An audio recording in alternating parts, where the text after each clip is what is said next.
Coming up on Ask the Tech Guys, Leo Laporte is on vacation, but I, Mikah Sargent, have a great show planned for you. I start off the show by talking about a family friend who faced off against a scam and won. So I provide some tips about how you too can win against the scams and make sure your family does as well.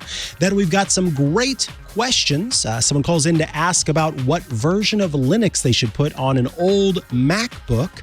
We talk about the changes that have come to the Apple Watch and how it's left us with frustration, how to capture the upcoming eclipse with an iPhone or other smartphone, and why in the world would a VPN block the connection of CarPlay if I'm plugging in with a USB cord? Plus, Pyle, Spaceman, joins us to talk all about the latest test flight. And of course, I've got some questions for him. And Chris Marquardt shares the responses to the modern assignment, as well as provides some tips on how to crop your photos. It's all that coming up on Ask the Tech Guys. Podcasts you love from people you trust. This is Twit. This is Ask the Tech Guys, this week with Mikah Sargent, episode 2016, recorded Sunday, March 17th, 2024, The Space Alchemist. This episode of Ask the Tech Guys is brought to you by Fastmail, a leader in email privacy for more than 20 years. Make email better. Fastmail is moving email forward with new internet standards and open source innovations that power many other email services. Fastmail's quick settings let you choose new themes, switch between light and dark modes, change text size, generate masked email addresses, autosave contacts, set default reminders, and more. Add or buy a domain through Fastmail. They will set all of the records up for you so it works immediately. You pay for free email with your privacy. At Fastmail, your data stays yours and you get better productivity features for as little as $3 a month. It's easy to download your old email's data and import it into your new Fastmail inbox. And remember, Fastmail has better spam filters and absolutely no ads. Fastmail also works with password managers like our sponsor Bitwarden and 1Password. And don't forget to download the Fastmail app to get the most out of your email. Fastmail is the better email service. Quality, it's worth paying for. Try Fastmail now free for 30 days at fastmail.com/twit. That's fastmail.com/twit.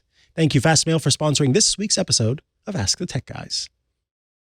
It's time for Ask the Tech Guys, this week with just Mikah Sargent. That's right, Leo Laporte is on vacation, so I am here, let me just cross out the S, and is Ask the Tech Guy this week.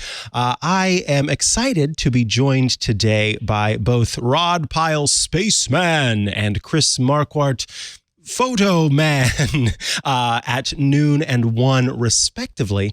But because it is not those times yet, we of course have the start of the show. Now, you probably are familiar with the show, and if you're not, well, welcome. I'm glad you're here.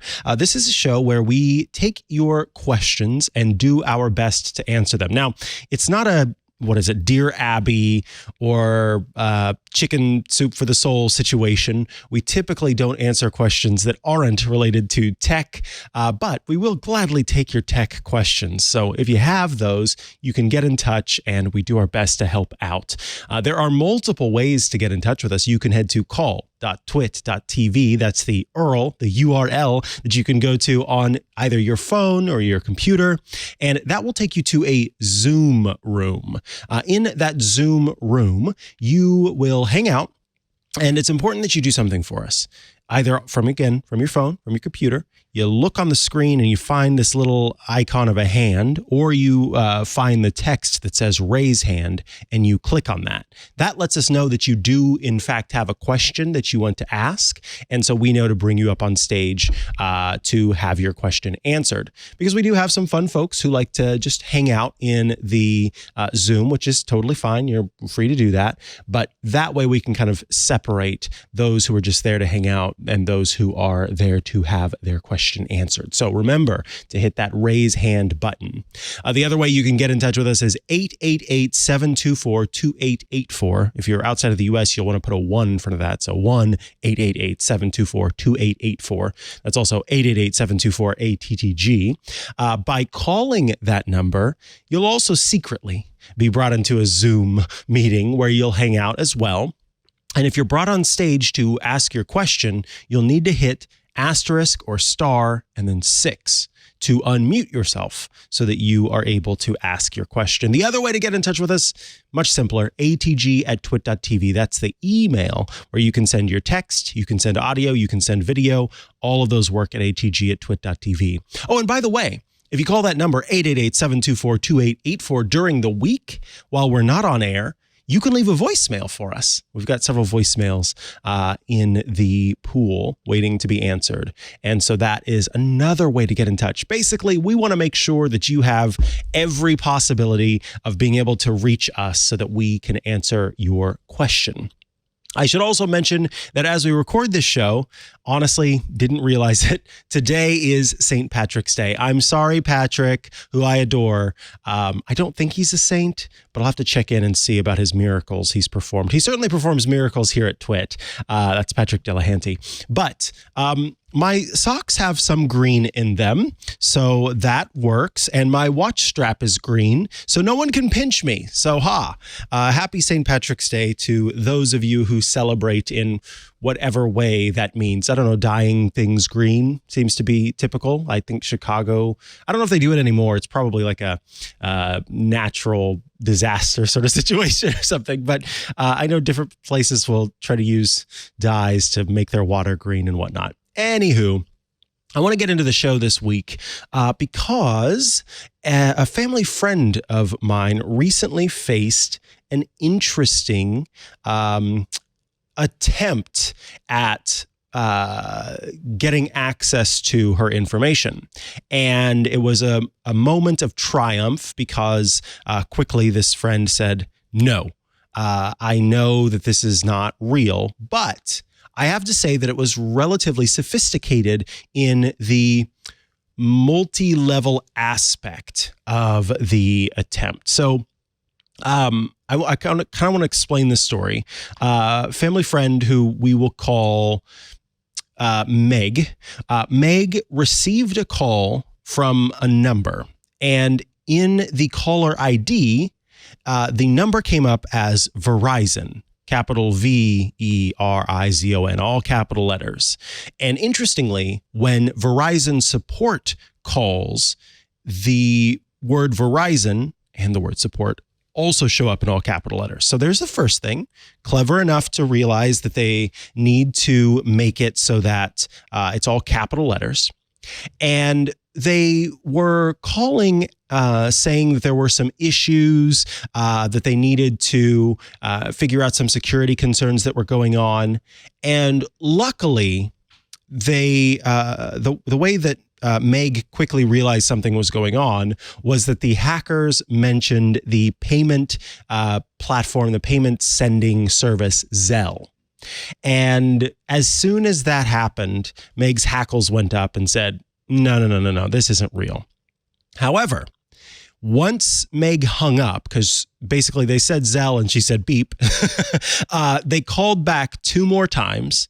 And after they couldn't get in touch with Meg, who I should mention, yes, is indeed a Verizon subscriber, they called Meg's husband, who also has a Verizon phone. In the meantime, Verizon itself, Verizon support, ended up closing down the account and the phone line because of a security issue.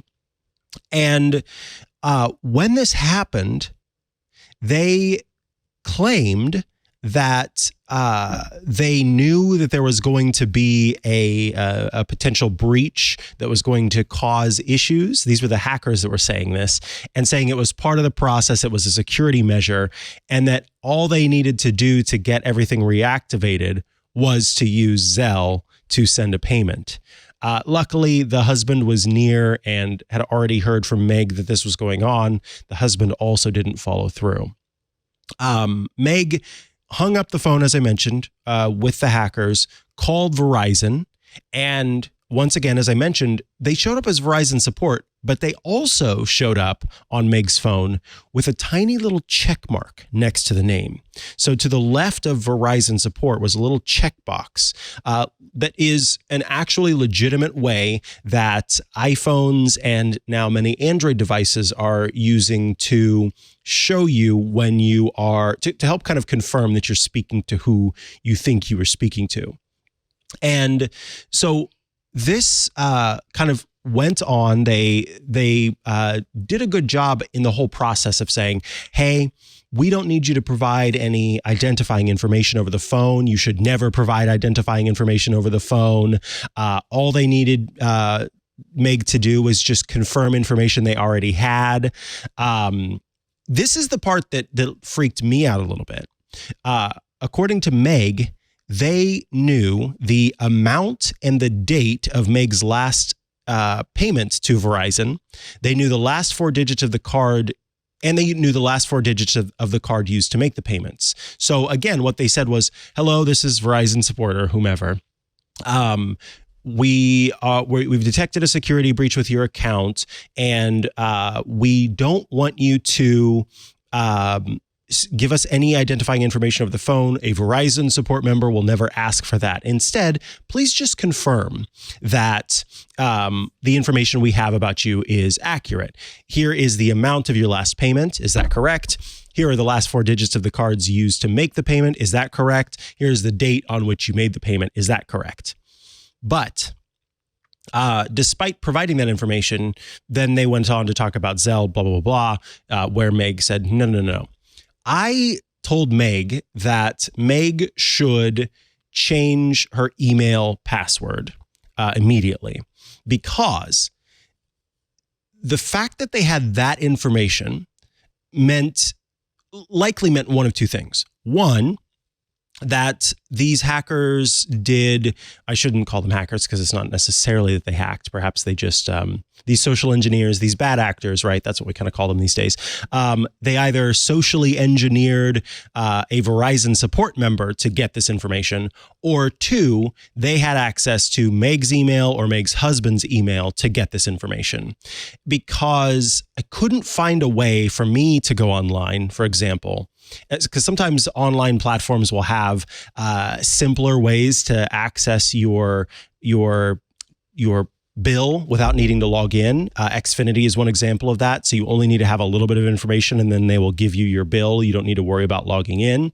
So I tried to find something like that for Verizon, where maybe you only needed a password, or where you only needed the phone number and the last 4 digits of the social security number, for example. I couldn't find anything like that. So it led me to believe that it probably was, again, either social engineering, or it was an attempt at, gaining access to the email. Now, on top of that, the security team that were the hackers said that Meg should change her password immediately, and that there was going to be a request coming through to change the password, right? And so what was going to happen was, basically what they did was they went online, they tried to change Meg's password, go through the forgot my password process, and trigger that 6-digit code being sent that then Meg would authenticate, which would then give them access to be able to get into the account. Obviously, Meg said, no, I'm not doing that. And from there, did not follow through with any of the rest of it. But I think, as is always the case, it's important to be aware of the different methods by which these bad actors are attempting to gain access to accounts.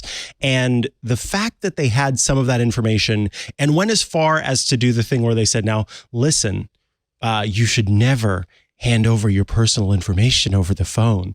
And so we are just going to confirm this to you and have you confirm back. That was a pretty clever means of kind of trying to lull them into a false sense of security, right? Make them feel like they were that this was a person who was safe and that they were trying to help Meg through everything. So good on Meg, of course, for seeing that, we'll get this corrected right away. You just need to send more money because your payment wasn't fully processed or whatever. So here's how you go about doing that. But for everyone out there, there are a couple of tips and tricks that I will provide. First and foremost, it's incredibly important that, and we've talked about this. Steve Gibson and I spoke about this on Security Now. There are, with the means of access that we have now, it is safer and better to add a two-factor authentication step, some sort of two-factor step to your account and provide even more of a means of security.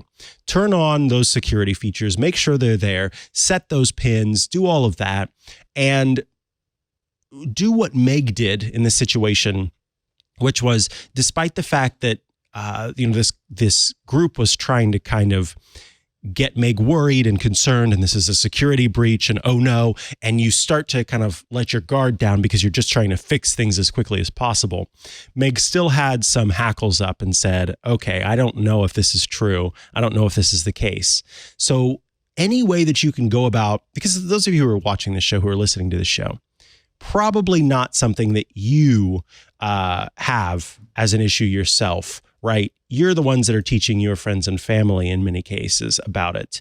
And so this is a great opportunity to kind of talk about another scam and kind of be aware of that scam. Now, I want to point out a couple of pages. The FTC, Federal Trade Commission, has a great sort of portal on their website called Consumer Alerts. And the Consumer Alerts page here, let me go full screen here, is constantly coming out with new information about different types of scams, of hacks, of all sorts of stuff, and what you need to do to keep yourself protected. Now, these go between just kind of general bits of advice, like planning a spring break getaway. Don't let scammers clip your wings. So do your research. Don't sign or pay until you have specific details. Don't pay with gift cards or cryptocurrency before you travel. Those are kind of, for some people obvious, for some people maybe not. But then they also have specific situations, like a charity that was a cancer charity scam. And let me see, there was one recently where there was a group that was in trouble for kind of, oh, here we go. The FTC says that H&R Block pressures people into overpaying for tax prep. So in this case, they are giving that alert that, that H&R Block might be in trouble soon for actually pressuring people into overpaying for tax preparation. So check out that consumer.ftc.gov page to learn more. All righty. That's my quick little story to kick us off for today. And I think we will hear from Leo for a moment before we continue on with the rest of the show. This episode brought to you by Robinhood. Did you know that even if you have a 401k for retirement, you can still have an IRA? Robinhood is the only IRA that gives you a 3% boost on every dollar you contribute when you subscribe to Robinhood Gold. But get this, now through April 30th, Robinhood is even boosting every single dollar you transfer in from other retirement accounts with a 3% match. That's right, no cap on the 3% match. Robinhood Gold gets you the most for your retirement, thanks to their IRA with a 3% match. This offer is good through April 30th. Get started at Robinhood.com/boost. Subscription fees apply. And now for some legal info. Claim as of Q1 2024, validated by Radius Global Market Research. Investing involves risk, including loss. Limitations apply to IRAs and 401ks. 3% match requires Robinhood Gold for 1 year from the date of first 3% match. Must keep Robinhood IRA for 5 years. The 3% matching on transfers is subject to specific terms and conditions. Robinhood IRA available to U.S. customers in good standing. Robinhood Financial LLC member SIPC is a registered broker-dealer. All right, we are back with Ask the Tech Guys. I am Mikah Sargent hosting this week. And as you know, this is the show where we take your tech questions live on air and do our best to answer them. Because typically the show when Leo is here doesn't start until 11:11. We start a little bit early, so we'll wait for those calls to come pouring in. While we do that, I will head to the email questions and see what we've got there. We've got Rod Pyle, Spaceman, coming up at noon, and Chris Marquardt, our photographer extraordinaire, after that. All righty. So in my email bin, the first question comes in from Mark, who writes in with the email subject, "You have helped me before. Now I have a different problem." It says, "Mikah, I am in a nursing home. I have a list of podcasts I like to listen to at night. The problem is each one of them is a different volume. Some come on very loud. Yours generally is the right volume level." Hey, that's good to hear. Woo, woo, woo, woo. Burke is celebrating behind the scenes. "I am running a Windows machine with the built-in sound card. Is there any way I can have all these come up at the same level as I go from podcast to podcast? Is there a program I should be using to build the list? It is a Realtek audio card on the motherboard. Thanks again. I look forward to hearing from you." Now, Mark, as you know, I am primarily a Mac user, and there is a great program on the Mac that would do just this. It's a program called SoundSource, and with SoundSource, you are able to set specific audio filters that will, for any type of output. So, for example, I could set audio filters for the output of my Mac speakers, or if you were listening with headphones, then that.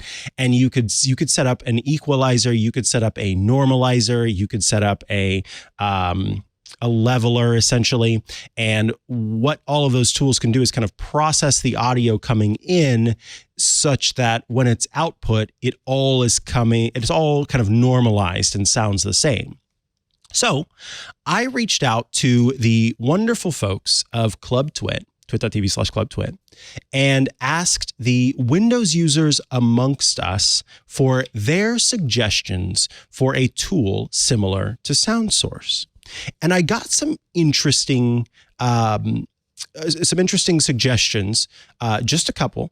And so I thought I would talk about those and then the option that I came up with. Because actually, before I get there, I do want to mention there is one very complicated way of doing this. And this is the way that I don't think is entirely tenable and is not necessarily a situation that I think would work for you. But it is possible to use a tool, because I've actually had to do this before. I used to work at a company where the video content that we created with audio was at one point just online. And then we had a distribution deal where it started appearing on cable TV. And because it appeared on cable TV, it had to follow certain rules from the FCC, including a certain loudness level. And in order to make that happen, we basically had to create a whole workflow where the audio would be processed through this system that properly brought up the volume and normalized the volume as was necessary. And I'm using kind of loose terms here because, the volume and gain and all of that. The important thing to understand is sort of the way that the audio comes across when based on its loudness. Okay. And so there is a way, and it's a tool that I have in my back pocket that I sometimes pull out to use Adobe Audition to basically keep an eye on a specific folder or folder directory, and to anytime audio pops up in that folder, run certain filters on it. So you could, if you wanted to go through this very complicated process, every time a podcast got downloaded to your machine, Adobe Audition could then automatically filter it. But then that requires a subscription to Adobe Audition. There are some open source tools, but I'm not sure if they have that ability to go and, watch a specific file or folder. And so that's very complicated. Instead, I thought, let's not act on the files directly. Let's do something like what SoundSource does, which is acting on the audio output. And there is a tool called Equalizer APO. And Equalizer APO is a parametric and graphic equalizer for Windows that has more than just parametric and graphic equalization options. So in this case, you would be able to use this tool to set up a number of filters that would tell the system, when you're playing audio, I want it to all come across sounding like this. And the person who recommended Equalizer APO, which you can get from SourceForge, they recommended that you also install a plugin for Equalizer APO called Piece Equalizer. And this provides a GUI, a graphical user interface, for the APO tool. So Equalizer APO on its own is kind of complicated, kind of difficult to maybe make adjustments to. With Piece Equalizer, this helps to also bring that out. Now, there was another tool that was recommended called Ear Trumpet. And you may hear other folks recommend Ear Trumpet, but Ear Trumpet is a tool that lets you individually adjust it's great. It's very clever, very easy. It's in the Windows Store, and it lets you adjust the audio of individual applications. But Mark, your problem is not wanting to adjust the volume of individual applications. You need to go one level deeper and say, I want all of my audio to sound the same across the different devices. And so I recommend a tool called Boom 3D. Boom 3D is a tool made by Global Delight. It's at globaldelights.com. And I used to have this application for my Mac. They have since come out with a version for Windows. And Boom 3D is a lot like the SoundSource tool in that it gives you the ability to add filters to the audio so that you can equalize it. So that is going to be my final recommendation, Boom 3D, to basically take whatever podcast it is that you're listening to, kind of send the audio through this application and then output it so that it all comes across at the same volume. There are now a few suggestions in the Discord that are popping up.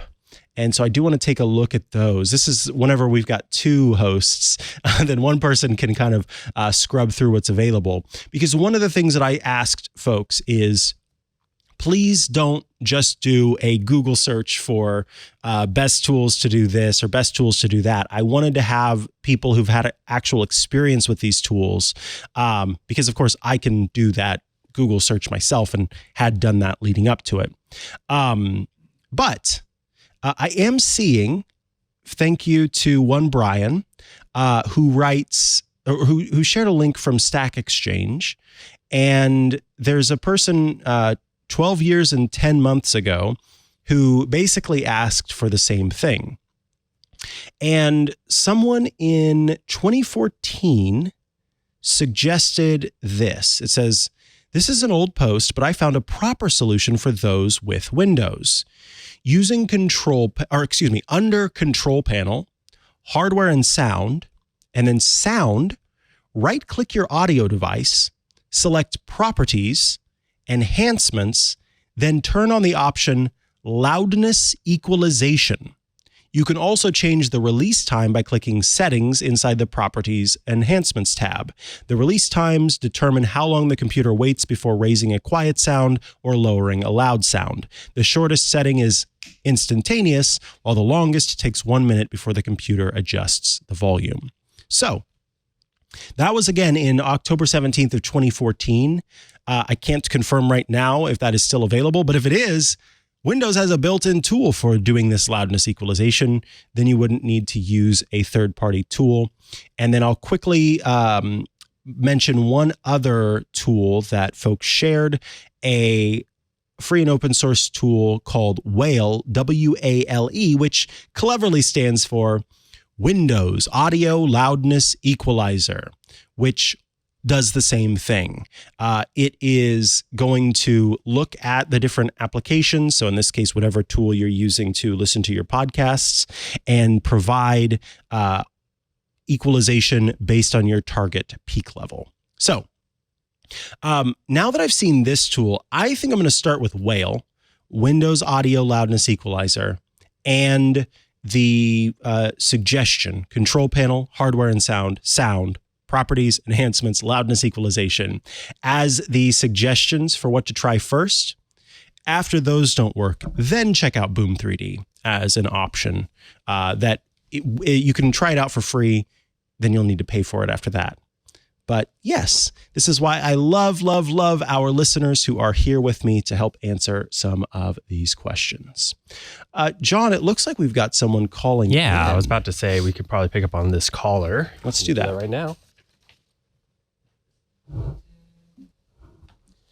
Caller, you are being brought on air. In order to speak with us, you will need to hit asterisk or *6 to unmute yourself. Hello. Hello. What's your name and where are you calling from? I'm calling from Portland, Oregon. My name is JR. Hi, JR. Nice to have you on the show. Thank you.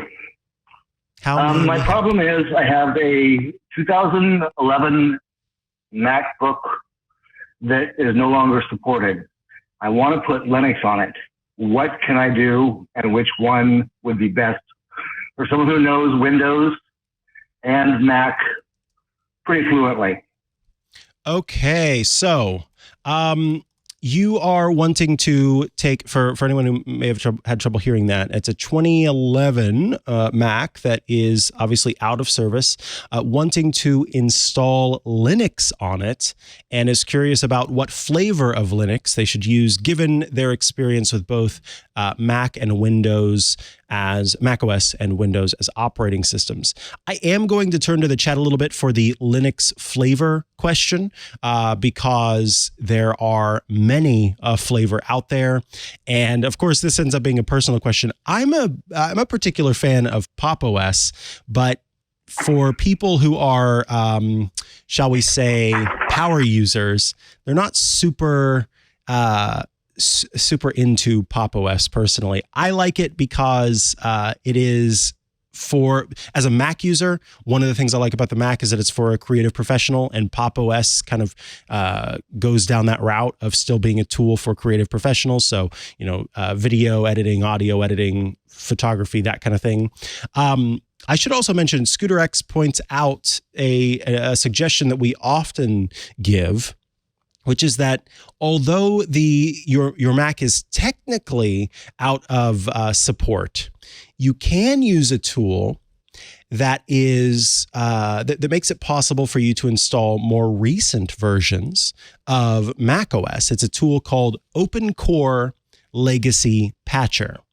And I just wanted to point that out because we have suggested this for quite a while at this point, and from everybody who's installed it, we have not heard back that, I hate this, it's awful, it doesn't work. So if you don't want to leave macOS, you may check out Open Core Legacy Patcher. Of course, running a more modern operating system on a machine that's a little bit older, you will have some slowdowns, and that's why I could understand why you wanted to use something like Linux. There is a listener in our chat who suggests that Zorin, Zorin, which is based on Ubuntu, is an option for those who know Windows and Mac OS. So if you kind of are comfortable and familiar with those two operating systems, this is, yeah. And as I'm looking at it, it does give you that kind of feel of Windows first and foremost, I would say, and macOS secondarily. It has the ability to kind of switch between different grids and views, and it seems to be pretty lightweight from what I'm reading here. So that, I think between those, those are some good options for you. So Zorin OS, which is available at zorin.com, or OpenCore Legacy Patcher, which is a way to continue to run macOS on that Mac that's a little outdated at this point, a little long in the tooth. Thank you. Those are both good options. Awesome. Well, you'll have to let us know how it goes. We'd love to hear it. And of course, if you have any issues with Linux, you can always give us a call back. We love talking about Linux here, and especially so do our listeners who hang out in the chat. And as I mentioned, Pop! OS is always a backup if those fail you. As a person who is not super Linux versed, I have found that Pop! OS is great for that. So yeah, I'm not into command line at all. I barely, command line stuff is not my forte. Understood. Yeah. Well, then I think those options we provided are going to be the best way to go about it. Leo would probably be suggesting some more complicated contraptions. So I feel you there. Good question. And thanks for the call. No problem. Love the show. Thanks, guys. Thanks so much. Bye-bye. All right. Is that another call? Yeah, you want to pick them up? Yeah. Let's go for that other call. Remember, caller *6 to unmute yourself when you are brought on air. 1 second on that.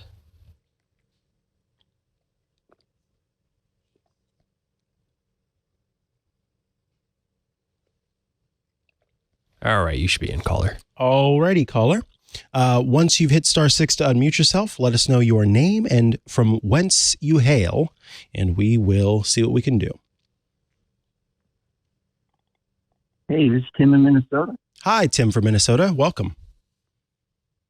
Hey, Club Twit member here, so I should probably be able to find this on your great show, iOS Weekly. But I haven't dug the archives on that yet. I'm hoping you can answer this easily today. It's an iPhone question. Okay. I think it's software related. On the camera, I have a 13 Pro. Mm-hmm. And I think that should still be pretty good for taking nice pictures. And my issue is when I'm out at night, I try to take a picture and there's any colored lights like traffic signals or signs or anything else. The white light that I guess is at the heart of the lights overtakes the color of the light. And I only get a slight tint of like the actual color of any lighted fixture that I'm shooting. So it'll be like a blue light, but in my picture, the center of that blue light is overtaken by the white brightness of the light, and it just has like a slight blue tinge around the sides. And I just wondered, is there a setting in the software that I could change that on to make the color I'm seeing show up in my photo? Gotcha. So to clarify, or to make sure I'm understanding you, you go out at night and you, just as an example, you happen to stop by a traffic signal and the light is red currently. You take a photo of that red light. And when you look at the photo on your phone, you expect that the light is going to show up red on your phone. But instead, the light is showing up white in the center with maybe kind of a red ring around the outside because it's, as a photographer would say, blown out. Yeah, exactly. I just get the halo of the color that I saw with my naked eye, and even through the phone finder, the end photo is nothing like what I'm seeing. Now, I've tried different settings in the camera. I've gone to, I left exposure on, automatic. Usually we'll set it to like a 3 setting, and then I have to hold it still until it finishes. And I've even read that the only way to really get rid of that is to shoot it in video in 60 frame format. That doesn't tend to work very well either. It's just still bleached out. All the colors when I'm looking at a light, I'm only seeing the center brightness mostly just with a halo of the tint of the color that I'm seeing. So I just wondered, maybe my camera's defective. Or I know there's a lot of settings inside the software to change the camera. I just wondered what you would recommend, or if just maybe iPhones aren't good for shooting this kind of thing at night. Maybe I need like a real good camera. So yeah, this is a great question. Michael. Yeah, I absolutely love this question because it is, I think a lot of people use their phone cameras, and they take a lot of photos, right? And they end up being unhappy with some of them, but that just kind of falls to the wayside and they don't necessarily pay attention to it. But there's always, opportunities to help with this. And so one thing that could be going on is that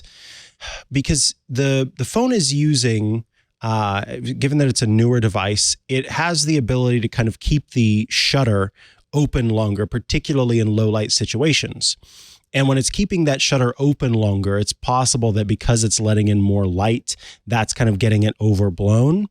And so I do wonder if turning off the night shift setting would be helpful to kind of capture the photo as you are wanting to see it. There is, let me see, in camera, when I launch the camera, and I tap, I'm trying to remember where this is now because it moves, unfortunately. I don't remember off the top of my head where night shift settings are available. So let me actually look that up really quick to disable night shift because this is what I'm thinking, or not night shift. Night shift is the controlling the color. Retcon, you got me inspired by this. So night shift is controlling the color, the white balance of the screen. But the tool that I'm thinking of is sort of the night photography on the iPhone. So it's called night mode. And again, what it's doing is kind of taking these very low light photos, and a little icon pops up that appears in the top left corner of the screen. And if you're only listening, not watching, I'll kind of describe, but basically in the top left corner of the viewfinder, a little yellow pill shows up, and it has a duration. It's typically 1, 2, or 3 seconds. And there's kind of a little moon icon next to it. And that the seconds corresponds to how long you're meant to hold your phone still while you take a photo. And during that time, it tries to keep the shutter open while also tracking the movement that you were doing, those light movements you're doing with the phone while you're trying to hold it still, and then combines all of that to make a photograph. And I'm wondering if that's interfering. And so at any time, you are able to tap on that little pill to turn it off, which will then keep night shift turned off. I keep calling it night shift, which will then keep night mode turned off, which should, in theory, let you take a photo as you're seeing it on your view screen. The second thing I'm going to suggest, on top of maybe turning, because it's not in every case that you're going to want to do this, right? This is when you're specifically taking photos of lighting or kind of trying to make a moody photo that has lighting in it. I understand that. You would probably want night mode turned on if you are taking a photo of a person and it's a pretty dark room, but you want to capture as much light as possible. So there are reasons to have it on and off. Another suggestion that I have, though, is on your phone, in the settings app, under photos options, there is a section called HDR, high dynamic range. And that setting shows view full HDR. And what that does is when you are looking at photos that have a very high dynamic range in the Photos app, it will adjust the screen so that it shows you that full dynamic range. And you may think this is counterintuitive if I'm telling you to turn this off because you're not getting the best, most wonderful view of the photo. But it's been my experience anecdotally that every person who I've told to turn off this feature or who has been told to turn off this feature ends up liking the look of their photos a lot more without that high dynamic range version turned on, because it does kind of, it sort of takes a photo that exists within a smaller range with all of the colors and the exposure and everything, and it sort of stretches it out and can make things look pretty severe. And so it could be something as simple as that. So there are two options that I have for you. One, try toggling off night mode when you go to take a photo. And then two, consider toggling off the view full HDR setting in the photos settings on your phone. If that doesn't solve it, at that point, I would suggest reaching out to Apple support and seeing if it's possible that the camera is defective. I doubt that that's what's going on, particularly if you've seen some other people complaining about it. But it's a potential. And then there's always also the option of using a third-party app. I test lots of camera apps on iOS today, as you mentioned. And so there are many out there. Halide, which is HALIDE, is the app I would suggest you consider using, because it's been my experience that it does a good job of making it so that the photo or the view that you're seeing on the view screen is the same as the photo that ends up being captured itself. And look, there's going to be a lot of tinkering you can do with that app. There are lots of options for adjusting white balance, adjusting exposure, of making changes to focus, of all of that stuff. But if you do use a third-party camera app, sometimes you do, as you mentioned, there are more fiddly controls that exist with the camera that aren't exposed in the default camera app. So that's an opportunity potentially for you to be able to get that photo that you're after, because you should be able to take a photo at night of a really pretty blue light and have it show up as blue, not white with a blue outline around it. That's not what you are seeing. That's not what the camera shows you that it is seeing. And so for it to not appear that way in the Photos app afterwards is very frustrating. And I totally feel that. Hey, thanks so much for your time. Yeah, thank you for your call, and best of luck and happy photo taking. Wish you all the best. Great. I'll see you next time on iOS. Yes. Thank you for listening to iOS today. Appreciate it, and for being a Club Twit member. Also, twit.tv/Club Twit. To those of you who are interested in signing up. All righty, folks. We are just around the corner from having our first of two guests today, Rod Pyle. So I thought I'd head back to the emails real quick. We got a question in. Again, you can email us atg@twit.tv. A question in from Jason, who writes with the subject, wireless CarPlay adapters. It says, "Hello, Leo and Mikah. Love the show. I have a couple of questions about wireless CarPlay adapters. Both cars we own have wired Apple CarPlay, and we'd love to make them wireless. I've seen adapters out there from companies like CarLinkit that people have used with mixed success. Are these adapters safe to use? Is there any chance of them damaging my phone or the car stereo? What type of data access do they have to my phone? Why aren't bigger name manufacturers making these adapters? I'd feel a lot better buying one from Belkin or even Apple. With reports of future iPhones being portless, you'd think this would be an issue Apple was interested in solving. Thanks for all the great content. I'm a satisfied Club Twit member." And this again is from Jason from Rockford. Jason, this is a fantastic question, and I will have to be honest with you that I cannot answer all of these questions with 100% certainty to your or my satisfaction. But what I can do is answer to the best of my ability. So let's start with, are these adapters safe to use? The CarLinkit is an option for third-party wireless CarPlay, and I've got a link somewhere. There we go. This is a little device that you plug into your actual car, And then from here, the CarLink kit will let you connect to it as the CarPlay device.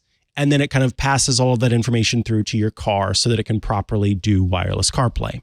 Now, I will say this. I know a number of people who are tech podcasters who use these. I know a number of Apple journalists who use these. I know quite a few folks who are just everyday folks who use these devices, specifically from CarLink. To ask if they are safe to use, I would say that they are generally safe to use. What I mean by that is, frankly, everything that you touch and everything that you interact with is not with 100% certainty safe to use.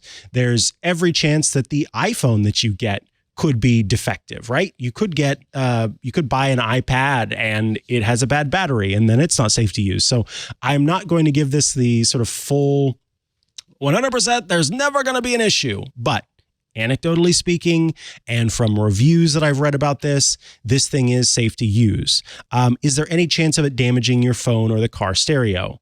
There's very little chance of it damaging your phone or the car stereo. For one, with your phone, it's just that Wi-Fi access point that's taking place there. And then for your car, it's just passing along that information to the car.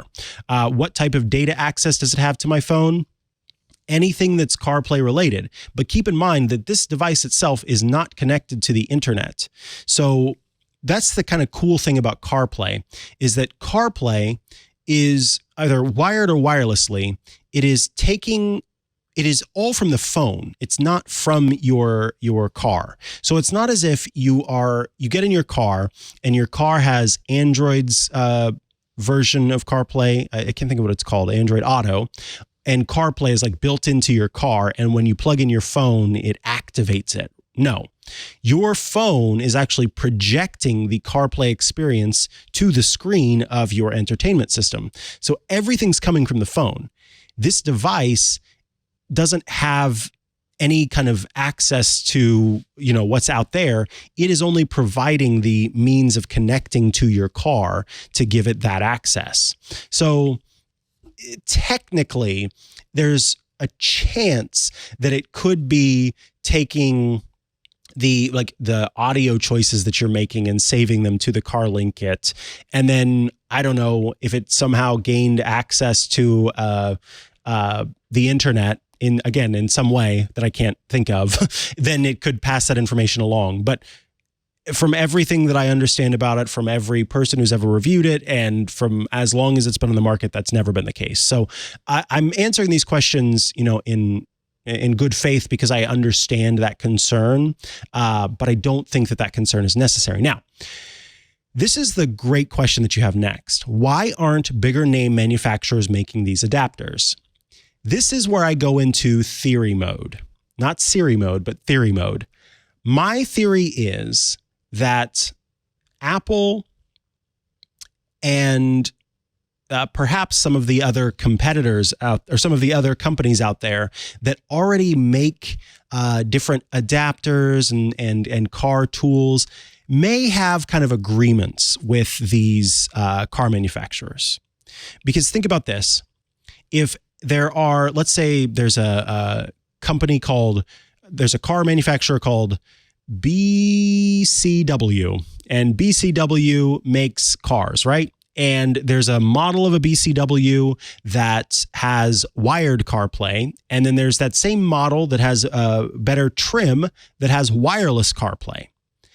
Why would BCW want Apple to provide a way that would cost less money to make that BCW with wired CarPlay wireless? That's not good business for BCW. And Apple, of course, needs to have a good relationship with BCW so that CarPlay is still provided as an option within the vehicle. Because as you know, Apple CarPlay is not available in all cars. And we've heard from a number of car manufacturers who have slowly started to remove CarPlay from their cars, remove the access to CarPlay from their cars. So that's my hunch for why Apple doesn't give you a wireless CarPlay adapter. And then Belkin, it could be just marketing understanding. It could be because Belkin also, as I mentioned, makes other tools that you can use in the car. So maybe they've got agreements. Who knows? But again, that's just a hunch for why they don't. I agree with you that it'd be great if Belkin or Apple made those. And that's the other thing that I just thought of is that third-party head units have CarPlay built into them. In many cases, you can buy third-party head units. Belkin offers a lot of times fit kits and other things that work with those third-party head units. So again, it's that thing of if Belkin starts offering a tool that drops out the market for third-party head units, those companies aren't necessarily going to want to do business with Belkin because now Belkin's more of a competitor instead of a partner. So that's it's capitalism is my hunch for why there aren't bigger name manufacturers. Now, as far as all of that goes, I do recommend the CarLink It. There are some others that people recommend, but I have not heard as many good things as often as I have when it comes to the CarLink It option. There is the site that you can go to, the CarLink It site. I recommend ordering these from Amazon. It's just, I don't know the return policy for the first-party site that they're sold on. I don't know anything about that, but with Amazon, it's easy to buy, get it in 2 days, and also to do returns if you decide you don't like it. There's a 3.0 version, a 4.0 version, and I believe it now goes up to 5.0. I recommend 4 or 5.0 as your CarLink It option. They work with both Android Auto and CarPlay as the means of connecting to your vehicle. And I got to tell you, as a person who has wireless CarPlay, it's so handy to just be able to get into your car and never even have to pull out your phone and have it automatically connect to CarPlay. So, Jason, a fantastic question, frankly. And hopefully I've done a good job of answering those questions to the best of our ability here. Again, there are some caveats there. All right. Have we connected with our with our caller? Well, before we get to that, let me take a quick break so I can tell you about Wix Studio, who are bringing you this episode of Ask the Tech Guys. Now, I've only got 1 minute to tell you about Wix Studio, so let me get into it. It's the web platform for agencies and enterprises, and here are a few things you can do from start to finish in a minute or less on Studio. Adapt your designs for every device with responsive AI. Expand Wix Studio's pre-made solutions with back-end and front-end APIs. Generate code and troubleshoot bugs with a built-in AI code assistant. Switch up the styling of hundreds of web pages. That means fonts, layouts, colors, all in a click. Add no-code animations and gradient backgrounds right in the editor. Start a design library, package your code and UI and reusable full-stack apps. Oh, and one more big one, deliver everything your client needs in one smooth handover. Whew, time's up, but the list keeps going. We love Wix Studio. We love that it's such a full-service tool that is great for both developers and designers that you can customize as much as you want. So step into Wix Studio and see for yourself. Go to wix.com/studio or click on the link on the show page to find out more. All right. With that, we are back to the show, and that means it's time for Rod Pyle, Spaceman. I really want a nice echo effect for that. I just think it would sound so good. I'm sorry, that's not in the budget. Dang it, we got to up the budget here, Rod. Welcome to the show, Rod. How you doing? Thanks. How are you? I'm good. Oh, I am peachy keen. So happy to get to talk to you about space stuff. I got to tell you, you're making me more of a space enthusiast than I ever have been. So I always appreciate getting to chat with you. This was like our conversations with Ant, who used to go on and on and on about how much more important throwing a little bag of air around was than space flight. And I just, it's like, Ant, come on. And so he still writes me every now and then saying, I'm still not into space, but well, that was kind of interesting. It's for small me, accomplishments. It's not even necessarily that I find anything else more important. I don't know, for some reason I never got the space bug, so to speak. And maybe it's because it just feels so distant from me. Well, I think it's also partly a function of when we were born, because I'm a crusty old man. I got to see the Apollo program happen, which was incredibly exciting. When you were young, the shuttle was going up, it was going in orbit, and they were starting to build the space station, but I think it was a little less magical in a way. Probably. Maybe? Yeah. I think you're probably right about that. Yeah. Absolutely. And by the way, I pardon the background here. I'm rejiggering the studio, which is a little tiny room, so it's kind of a mess. Right now. Well, I didn't notice. So, that's you because never it's know. so cluttered all the time. You wouldn't. So, by the way, do you drive a BCW? I do not drive a BCW. Oh, okay. I have one of those $90 wireless CarPlay displays. Wait, CarPlay is Apple, right? Yeah. Yes. That kind of works, but as I think you were alluding to, every time you get in the car, you got to hook it up. It hijacks the audio, so then you have to punch around all these settings in Chinese to figure out how to get it back onto the main speakers, and it's no fun. But yeah, so having a 2017 Jaguar with electronics from the 19th century and vacuum tubes, I think it's just miserable. I mean, it takes my my GPS display a good 20 seconds to update every time I try to move. No way. Oh, it's awful. Yeah, that does not sound fun at all. No. So I like your discussion, your solutions. We're going to have to go back and listen to it in more depth because I got to do something. This is just driving me bats. Yeah, that would be rather frustrating for sure. So tell us what's going on in space these days, my friend. So we got two big stories and a third if we end up having time. Of course, the one everybody was watching this week was the Starship test flight number 3. And fingers crossed, come on, Elon, SpaceX guys, let's go. And it did launch successfully. All 33 engines lit up. It didn't destroy the launch pad. So second successful time with that. Tested this new hot staging system they have where they start the upper stage engines before releasing the lower stage, which hasn't been done much in the U.S., just a couple of ICBMs back in the 60s. Russians did it successfully. So that worked, which is good. They did separate, they staged, and the upper stage continued on to, quote, orbital speeds, which is not quite getting into orbit. They did a bunch of tests while they were coasting above the Earth. They opened a little payload bay door that they've designed for the thing. And critically, they tested, we think, what's called in-flight fuel transfer, which is moving fuel from one tank to another while you're hurtling along in orbit, because they need to figure that out to be able to make this thing do lunar landings for NASA in a couple of years. However, the lower stage did not quite make it back to its so-called soft landing in the ocean that they were planning. It broke up about 1,500 feet above the ocean, which is fine. I mean, it fulfilled this mission. It was a success.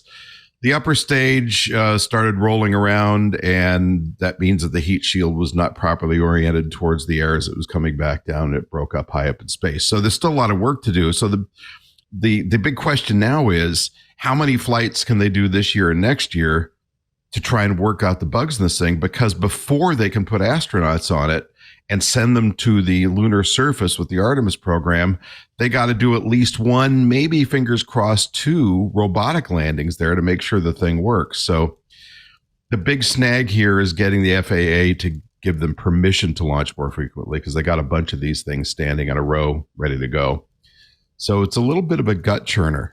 Here's the reentry footage. We'd never seen this before. You can see the plasma building up in the lower end there. Wow. Looking good for a while. Then it started to roll a bit, which, they've modeled this thing to death in the computers, but you really don't know until you fly it. Oh. And once it started to roll, it just turned into a torch. Yeah. Wow.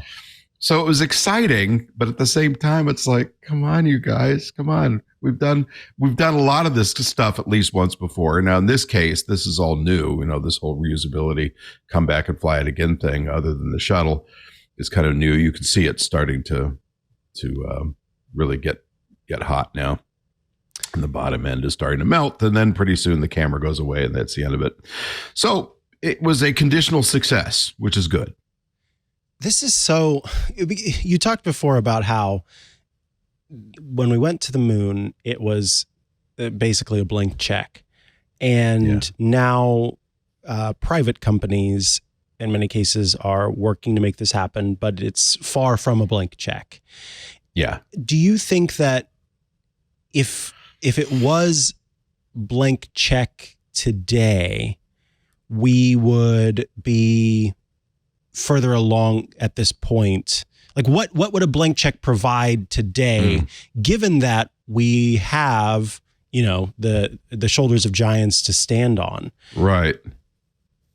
That's a really good question. And I think, if there was more money being thrown at it, on the one hand, you could say, well, obviously things would move faster because we've already mastered this technology in the past and we could do it again. On the other hand, we are throwing not as much as we did on Apollo, but we're throwing a lot of money at Boeing to build the SLS. And it took them, depending on how you look at it, between 10 and 20 years to actually recreate a slightly less capable version of the Saturn V, which was developed in about 5 years. And, it's really expensive. It's going to be something like $4 billion a flight. So I don't know that more money is really the question. Mm-hmm. Now, Starship has been developed primarily with Elon's money. And I suspect it would be a little further along if he hadn't bought that certain social media outlet, which is kind of a waste of energy and time, but okay. Just an opinion. So, it's kind of amazing that it works at all, but he does now have a couple billion from NASA to fiddle with as part of this lunar lander program. But when you look at what they spent on the Apollo program in today's dollars, it's probably, edging up towards 180, 200 billion bucks. So yeah, this is a lot cheaper, and I'll be impressed if we make it by 2029. And of course, if you're in Congress, your big concern is, yes, but the Chinese will get there possibly by 2029. And my question for them, although it's an unpopular sentiment, is, well, we were there a long time ago. What's the rush? But there is a rush, apparently. So that's interesting, because I was going to ask, too, if you felt like things were a little bit more lackadaisical this time around because there isn't that sort of space race mandate, and that maybe it didn't feel like, hurrah, hurrah, we're trying to beat the other countries. But it sounds like Congress-wise, there is a little bit of that. Do you think that they feel that in these private companies as much as if it was NASA as a whole doing it, that maybe that hurrah, hurrah sort of sentiment would come back? It's almost like, I know this is a hard thing to do, but if you could be a space alchemist, what ingredients are missing to turn this lead into gold this time? Is there just less overall excitement about it? And that's what's maybe maybe the one person whose job it is to put those rivets in is just maybe 5 seconds slower at putting the rivets in. And it's all just, everybody's kind of got that, okay, we'll get to it. We'll get there. Where that didn't happen in the past. Well, so it's interesting. You interview people from the 1960s that worked on these things in the first space race, and to a person, they will tell you it was a mission. It was like being in the military. We had to get this done. We had to make. Now, of course, back then, we had a martyred president, right? President Kennedy is assassinated in 1963, a year after finalizing the Apollo decision. So if you don't get this thing done by the end of 1969, not only does the Soviet Union win the space race, but you've let down this martyred president. So that was a very powerful motivator, which kept people from the opposite party, even though some of them really wanted to, from shutting down the program. Now, I think if you're a private company and you're smart, you use this competition as a lever. You say, yeah, we can't let them get there first. Now, is there any validity to that point of view? On the one hand, it's raw nationalism, and the Chinese are very nationalistic about what they're doing too. So that goes for both sides. On the other hand, there is concern by people who study this stuff that whoever reaches the resource-rich areas of the moon, in this case, we think the South Pole first, kind of gets to set the rules. And we don't want to be locked out of a debate about who gets to use the water on the South Pole. So that's really the big motivator. Now, you could conceivably claim that you put a stake in the ground with robots there, but symbolically, it seems to be important for a lot of people, including Bill Nelson, the NASA administrator, to get people there. So, yeah. I've long had kind of a theory in the back of my mind that at some point in a meeting of the UN, the Chinese delegation was going to come up and hand this little faded white flag over the U.S. delegation and say, hey, you guys left this on the moon in 1969. We thought we'd bring it back for you. But that hasn't happened yet. Wow. So, sorry, it's all very... It's a big conversation. Yeah, it is. Exactly. That's what it boils down to. It is a big conversation. What are the different goals kind of right now that are sort of agreed upon from NASA and everybody who's doing? How much of it is just commercial space travel? How much of it is getting satellites into orbit? How much of it is actually trying to go to the moon? Is there still talk about visiting Mars or like trying to colonize Mars? What are the current overall targets and goals that are sort of actively and realistically being worked on? So it depends on who you ask, of course. Fair enough. So we had Pam Melroy, who's the deputy administrator of NASA, on the This Week in Space podcast a few weeks ago. And she was pretty frank. And she said, look, our goal on the human spaceflight side is to get people back on the moon and start learning more about the moon and using the resources on the moon to help us get to Mars, which is the big target. Now, one could ask why Mars is so important when it's so far away and such a hostile place to be. But then you get into this mixed discussion of, on the one side, you have SpaceX saying, well, we have to have a backup for civilization. And there's an actual business model for going to Mars, which I think is pretty weak. On the other hand, you have the more philosophical discussion of, we want to go beyond the next mountain and into the next frontier and all that, no matter how much it costs. And of course, how much it costs is a big discussion. If you ask SpaceX, it's under $100 billion. If you ask friends of mine who have studied the various plans for going to Mars over the decades, it's about $1 trillion. Oof. So that's the human spaceflight part. But more to the point, in immediate terms, we want to get privately funded or co-funded between private industry and NASA replacements up for the space station, because that's going to be coming down in about 6 or 7 years. Because it's old, it's going to be 30 years old at that point. Sorry. Wait. Yeah. Huh?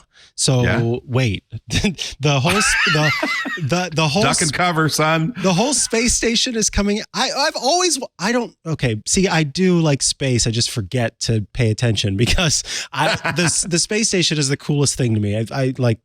Wow. If I could be on the space station, thing. Wow.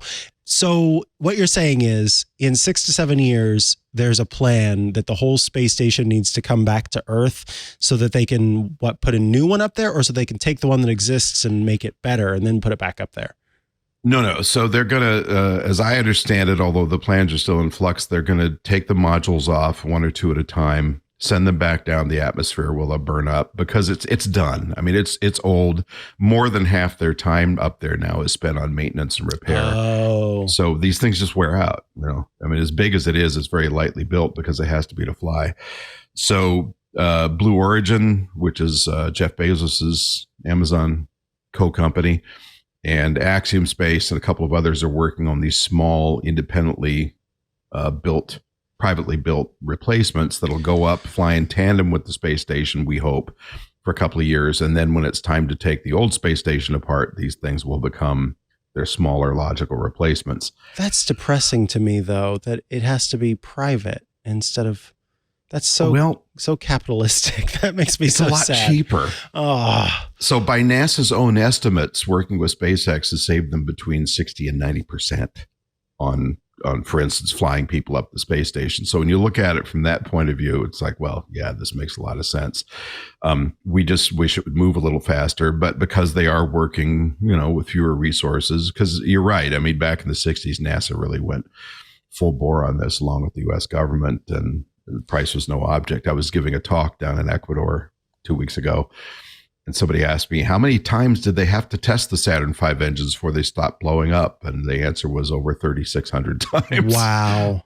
And that's expensive, I do have another story I'd like to go to. If we've got plenty of time, but before I am not to be sort of sappy, wide-eyed and rose-tinted shades, but there's always this aspect for me of, despite the fact that despite whatever's going on down here, knowing that up there in that space station, and you'll have to correct me if I'm wrong, if this is not currently the case, but at least for a while, you had European, American, Russian, and maybe Chinese. No Chinese, but Japanese and other Asian countries. So many people from so many places in the world all cooperating together to stay alive on this space station. If it goes private, is that going to go away? Well, I don't know. Oh. So I did another talk about a year ago about multiculturalism at this Pan-Arab Summit. And it's a really interesting question. So I think the thing that impresses me the most, so we had our first bit of international spaceflight cooperation back in 1975 when an Apollo capsule and Soyuz capsule linked up, and the American crew and the Russian crew shook hands and smiled and, ate some borscht out of a tube and called it a day, literally. Then space station comes along. First crews go up in 2020. It's international from the start. And in theory anyway, the Russian side, because the Russians build a lot of the hardware, is sovereign property, and the American side is sovereign property, and everybody else kinds of shares. Throughout this conflict in Ukraine, which is an awful thing, even though we're not at all happy with the Russian government, the two mission controls are still cooperating properly, and the crews are cooperating properly. So you're right. I mean, it's a really wonderful kind of shining example of what we can do when we untie our shoelaces and get out of our own way. But will that happen with the private stations? Plans are, I believe, for that to be the case. Now, on top of this, we have this thing called the Artemis Accords, which is this international agreement to cooperate in the American moon program. And of course, the Chinese and the Russians very quickly after that said, no, we have our own accords. You should just come sign these. But so far, 36 countries have signed on to the American Artemis Accords, the idea being that there will be multinational cooperation on this moon program. How that's going to be done is not yet clear because, let's face it, if you're, Zimbabwe, you may not have a lot to contribute except for a certain amount of human capital and brain power, but in terms of hard technology and big budgets, it's going to be a far reach. So we don't really know. And part of why I was in Ecuador was to talk to them about the Artemis Accords, because they signed about a year ago. And, they're kind of wondering, okay, how can we really roll in on this and have a meaningful impact? And it's a good question that I was having trouble answering for them. Yeah. Oh. So anyway, I don't think you're using rose-colored glasses. I think that's a really valid point of view. And, multiculturalism, as we do move further out and have more countries cooperating, is going to become a more and more important conversation because, let's look at the Antarctic. You've got different countries and these different bases. They come together at the South Pole to work together, and then they retreat to their sovereign territories, if you will. So once you go back to your base, you can eat the food you want and talk in the language you like and observe religious practices the way you see fit and all that. When people are of different backgrounds and cultures are forced to be together for a 7-month transit in a very small spacecraft to Mars, and then live there for at least a year before they come home, it's a little more friction. So, that's a good discussion we're going to have and soon. Yeah. All right. Tell us about your other story. Okay. So apologies to people that have already listened to the This Week in Space podcast, but it was so exciting I couldn't help myself. So our old friend Pascal Lee, who's a planetary scientist with the Ames Research Center, NASA's Field Center up in Northern California, and the SETI Institute, who has been laboring for decades on different, he writes papers about landing zones on Mars and geology of Mars. And this has been his career. He's a few years younger than me. He's studying Mars. So when we were up in the Arctic about a year and a half ago, I was watching him scroll through Mars porn on his computer for hours and hours and hours. I said, what are you looking for? And he Sorry, to clarify for those listening, Mars porn just means photos of Mars. It does not mean. Okay, sorry. Yeah. So groovy pictures from orbit, and there's hundreds of thousands of them. So he continued doing this, and about a year ago discovered this old glacier formation near the equator. Now, is that world shaking? Not really, but it's pretty cool because we always assumed they'd be at higher latitudes. That was neat. But in the process of doing that, he and his associates in one afternoon about, I think 6 weeks ago, realized that this glacier was part of a larger formation that was one of the largest volcanoes they had ever seen on Mars. Now, we haven't really found a new geological feature of any scope on Mars since Mariner 9 orbited the planet in 1971 and sent back the first clear pictures. So this is kind of a big deal. This thing's the size of Wisconsin at its base. Whoa. It's about 30,000 feet high. But the weird part is it's been sitting there in plain sight for decades and nobody spotted it until Pascal did. And I said, how did they miss it? Tens of thousands of people have poured over these images. And he said, well, it's really worn and beaten up and glacier slid down the side and chewed it up. So it's like one of those things where you have to stand back 10 feet to spot it. Forest for the and trees. Then you go, oh, look, there's a ring there. I see it. And I think we've got an image to put up if John can grab it. Yeah. So when you see the elevations in that picture on the right, sorry for those listening on audio, it looks like a big bird dropping on Mars. It does, yeah. But you can kind of see where that white circle is. And then as you move out from there, you go, oh, that's kind of a concentric thing. What makes it confusing is it's in this area called Labyrinthus Noctis that's really torn up and full of valleys, and it's on the edge of Valles Marineris, which is the biggest canyon in the solar system, and so on and so forth. So there's a lot going on there. So the eye is kind of popping around looking at this whole visual mess. But then you kind of squint and you defocus a bit and you go, hey, that's a circle. So I just thought this was the coolest story because it's like, how often does this happen? Well, kind of like never. So the upshot of this is, why is it important? Well, it makes for a great landing zone for the future because it's parts of it are at the right elevation. You can't be too high because your parachutes won't slow you down enough. You can't be too low. So you want to be within a certain range of elevation, and it's near the equator, which is easier to get to. And there's a lot of interesting stuff there because you've got all these cuts into the surface, mostly water erosion and glaciers. So you can walk over to any rock wall and go, oh, look at all those layers. Hey, there's a dinosaur femur in there. Wouldn't that be a great moment? Yeah, so that's cool. There's we think also probably subsurface ice deposits. So you've got water to drink, which is good. And one of the neatest things is if this area is still thermally active, so if there's still a magma chamber under here keeping it warm, and if there's lava tubes and caves and overhangs and scarps and so forth, there's a better than fainting chance that there could be kind of a warmer, steamier environment inside one of these caves because you've got water, ice, and heat. And where you've got water, ice, and heat, you have water vapor, and where you have water vapor, you might have life. So if you're going to find microbial critters on Mars, this would be a good place to look. Maybe. So that was the part that I liked the most. It's like, oh, this is where we might finally find our Mars trilobites. Wow. That is very cool. Oh, that's exciting. And again, just the idea that, that was missed and you've got to, there's got to be loads of that. In fact, I remember reading a story just recently here on Earth about somebody looking into the ocean and finding this human big seamount, right? Yeah. It was like a human constructed wall thing that had been missed. Because that's something else. Okay, yeah, there was a story recently. I think it was off the coast of Northern California. They found this seamount that was huge. Coming up to within a quarter mile of the surface or something. Nobody had spotted it before. It's like, well, how do you miss these things? And in this case, I think part of it, it's the romantic in me, but here's this solo operator. He's been working in parallel with, but kind of outside of NASA for years. I mean, they cooperated in this Arctic base, but he's, he works for himself and for the SETI Institute. And, I've watched him sit there and look at this stuff for hours and hours, very devoted guy. So it's kind of like, in the 1950s sci-fi movies with the old guy in his garage building his moon rocket, and to discover this thing sort of solo, he was working with a couple of associates, but essentially, a two-person team.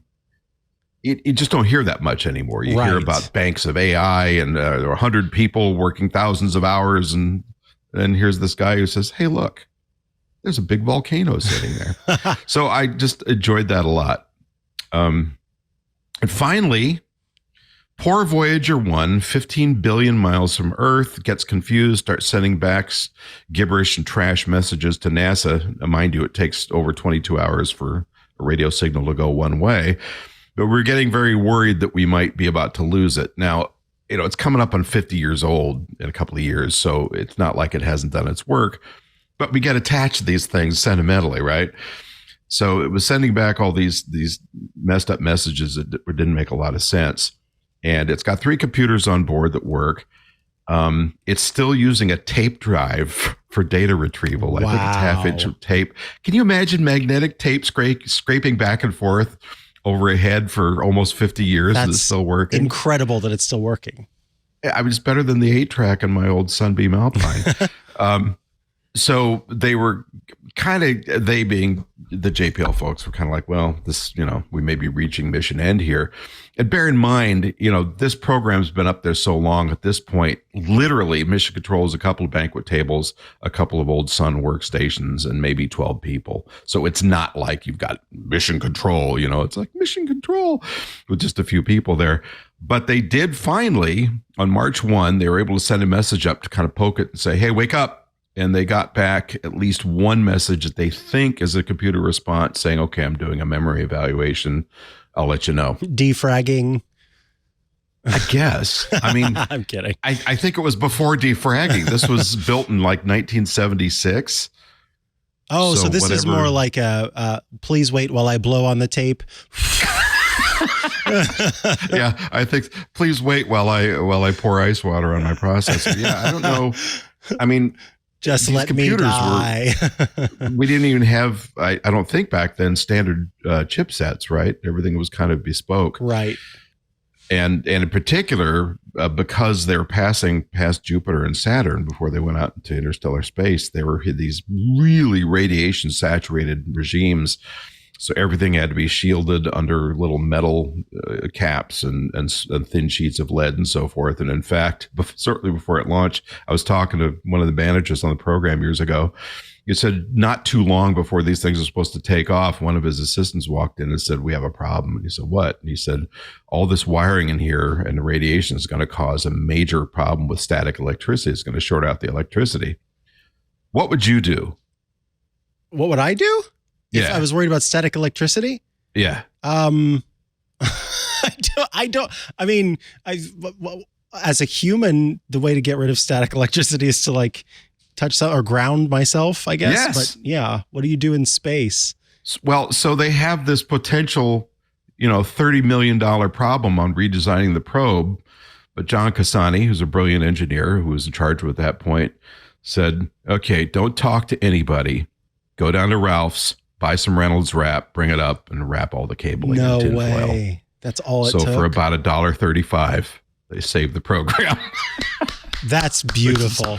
Pretty cool. God, I wish that happened more often, Oh, I love that. So, yeah, Voyager 1, don't leave us yet. Oh, it's still going. Good for it. Good for it. Well, we'll see. Yeah, we'll see how things shape up. Fingers crossed. Rod Pyle, always a pleasure. I was just telling some people about how they are working to redesign, or I guess kind of truly remake the spacesuits for this thing, and I'm eagerly awaiting more on that. You are, of course, the author of Space 2.0, the co-host of This Week in Space right here on the Twit Network, editor-in-chief of Ad Astra, and you can be found at space.nss.org. Anything you want to plug before we say goodbye to you for today?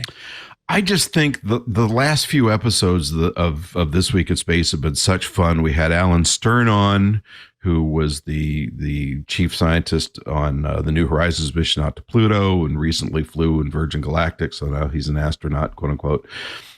We had, as I said, Pam Elroy, who's like number 2 at NASA on. That was a big feather in our cap. And then more recently, we had Pascal talking about his pet volcano. So we're just having such a good time there. Oh, and I posted on Facebook this morning, my life with Twist has had a seismic shift.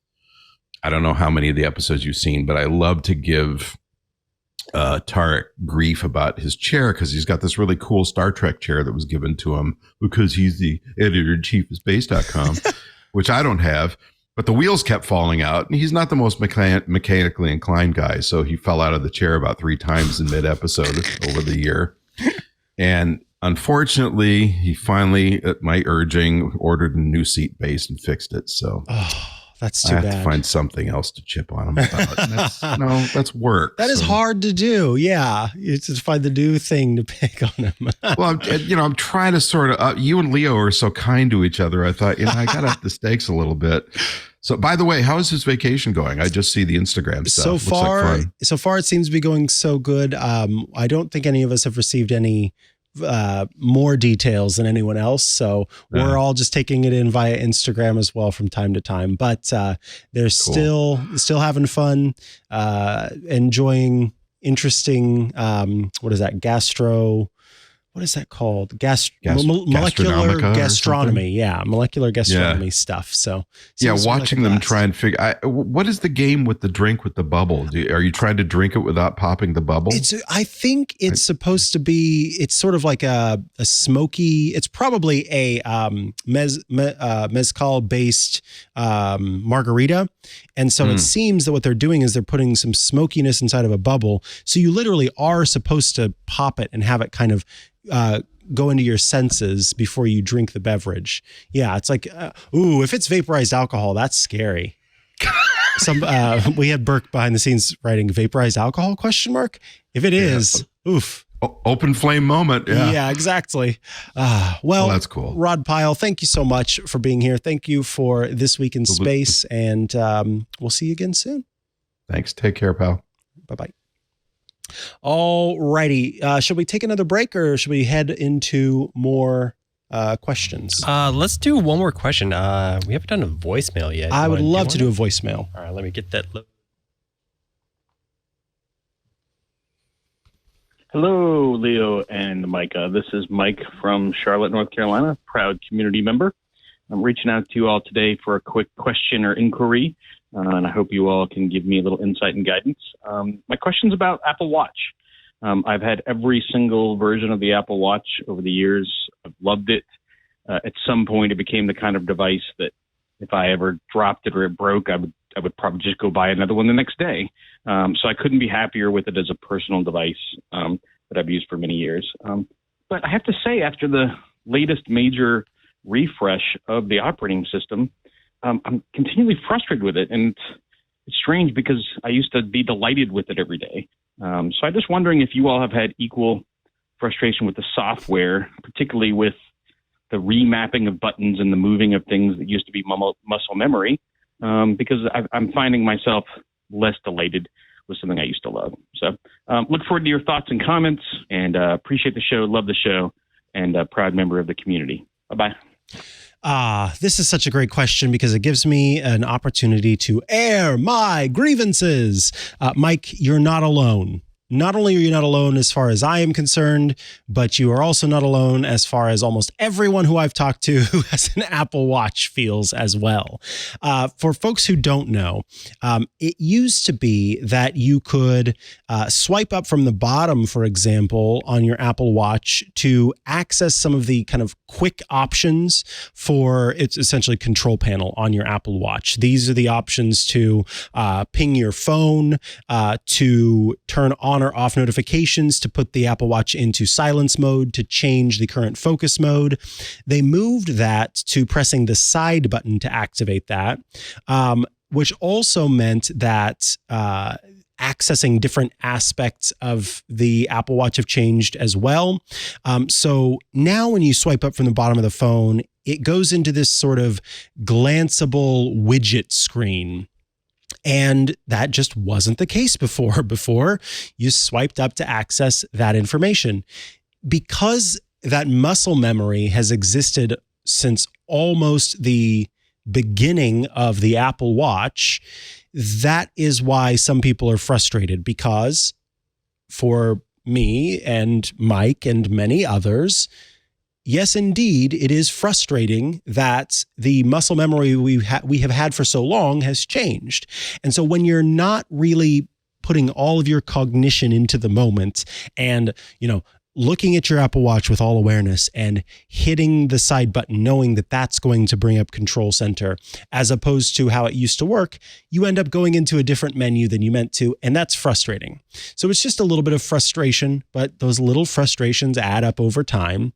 And when someone feels like they have control over a situation, and they feel like they have knowledge of a situation, and then that control is taken from them, that knowledge shifts, people don't want to feel that way. It's frustrating, it is confusing, and it causes some level of consternation. And so that is the case here. Totally understand, particularly because, yes, as someone in the chat has pointed out, people hate change. People will, I've heard plenty of people say, I love change, I thrive in change, change is great, but thousands and thousands and thousands of years of being human beings has taught us to see change as something that is dangerous to us. And so because of that, I don't care if people say they love change, they're lying. People may claim they love change, and they may adapt to change quickly, but change is, like, at our very base, just something that we have to adapt to and we have to handle. And so it may take longer for others, and it is a frustrating thing nonetheless. And so, no, the watch has not been around for thousands of years, but our instincts to avoid change and to see change as something that's dangerous to us, that's been around for thousands and thousands and thousands of years. So anyway, my point is, Mike, you're not alone. That is something that a lot of people experience, both anecdotally and from the complaints that I see too, which I suppose are anecdotal in their own way. Yes, I feel the same way. I hope that it is the case that Apple is listening and is considering making a change here. Otherwise, I think we have to get used to this new way of doing it. I think my problem is I don't access those menus enough regularly for the muscle memory to click into place. And so over the course of having every single model of Apple Watch, during that period, I would have accessed the menu enough in this one way that it's locked in.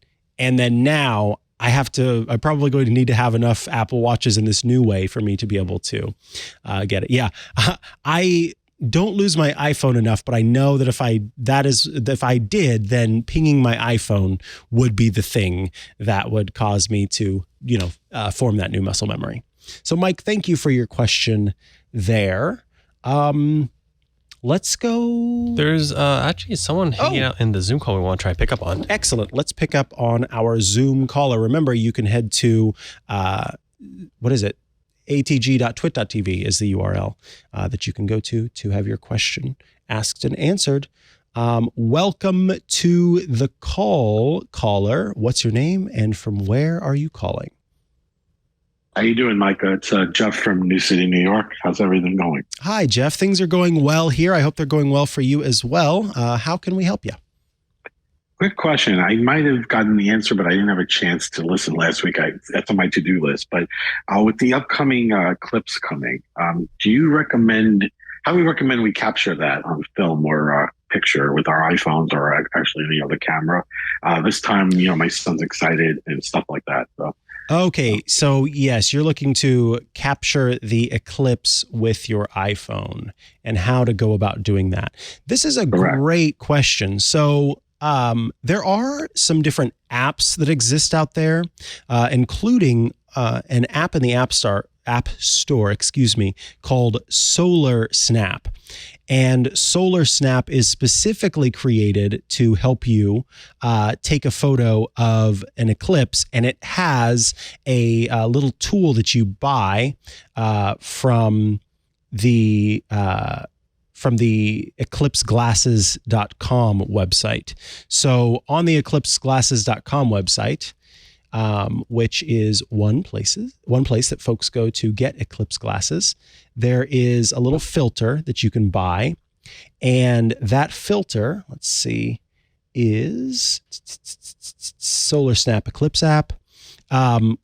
Goes over the top of the camera, providing the necessary filter that you would need to be able to take a photo of or video of the eclipse. Looks like it's available for $17 on the store. I would, though, even just getting something like this, getting the proper kind of filter and using using the standard camera app, it's more about having that filter, right? Because that's going to let the camera actually properly capture the eclipse without it being completely blown out. We had a caller call in earlier about it. So as long as you have the necessary equipment, I kind of wish that we still had Rod Pyle on the line, as Rod has suggested in the past where to get eclipse glasses from. And I wish I could remember. Maybe somebody in the chat will remind me where Rod has suggested you buy your eclipse glasses. So regular glasses for it, because I know Warby Parker, the store is having free, by the way, April 1st to the 8th for us to wear. But I was thank you for the filter. Yeah, they're offering it. If you walk into the store, they're giving away pairs from April 1st to the 8th. But I thank you for answering the question with the app, because I want to put a filter on my phone, right? But I appreciate that. Thank you. Yeah. So Solar Snap, which again, it's specifically designed, so it's got built-in zoom, exposure, and focus options, so you can really dial it in, and they're all right there in the app, as opposed to kind of being all around the place. And so you can quickly and easily do that capturing that you need to do. And then paired with the filter that's necessary to properly capture it, you're good to go. And I'm being told on Android, one Brian says there's an app called Pinhole Solar Eclipse, which can help as well. Thank you very much. Have a great day. Appreciate it. And good luck capturing the eclipse. All right. Want to head back to email? Yeah. All right, cool. So this email comes in from Judy, who has the subject Mac question. And it says, I used to be able to provide remote tech support for my friends from my Mac via the Messages app.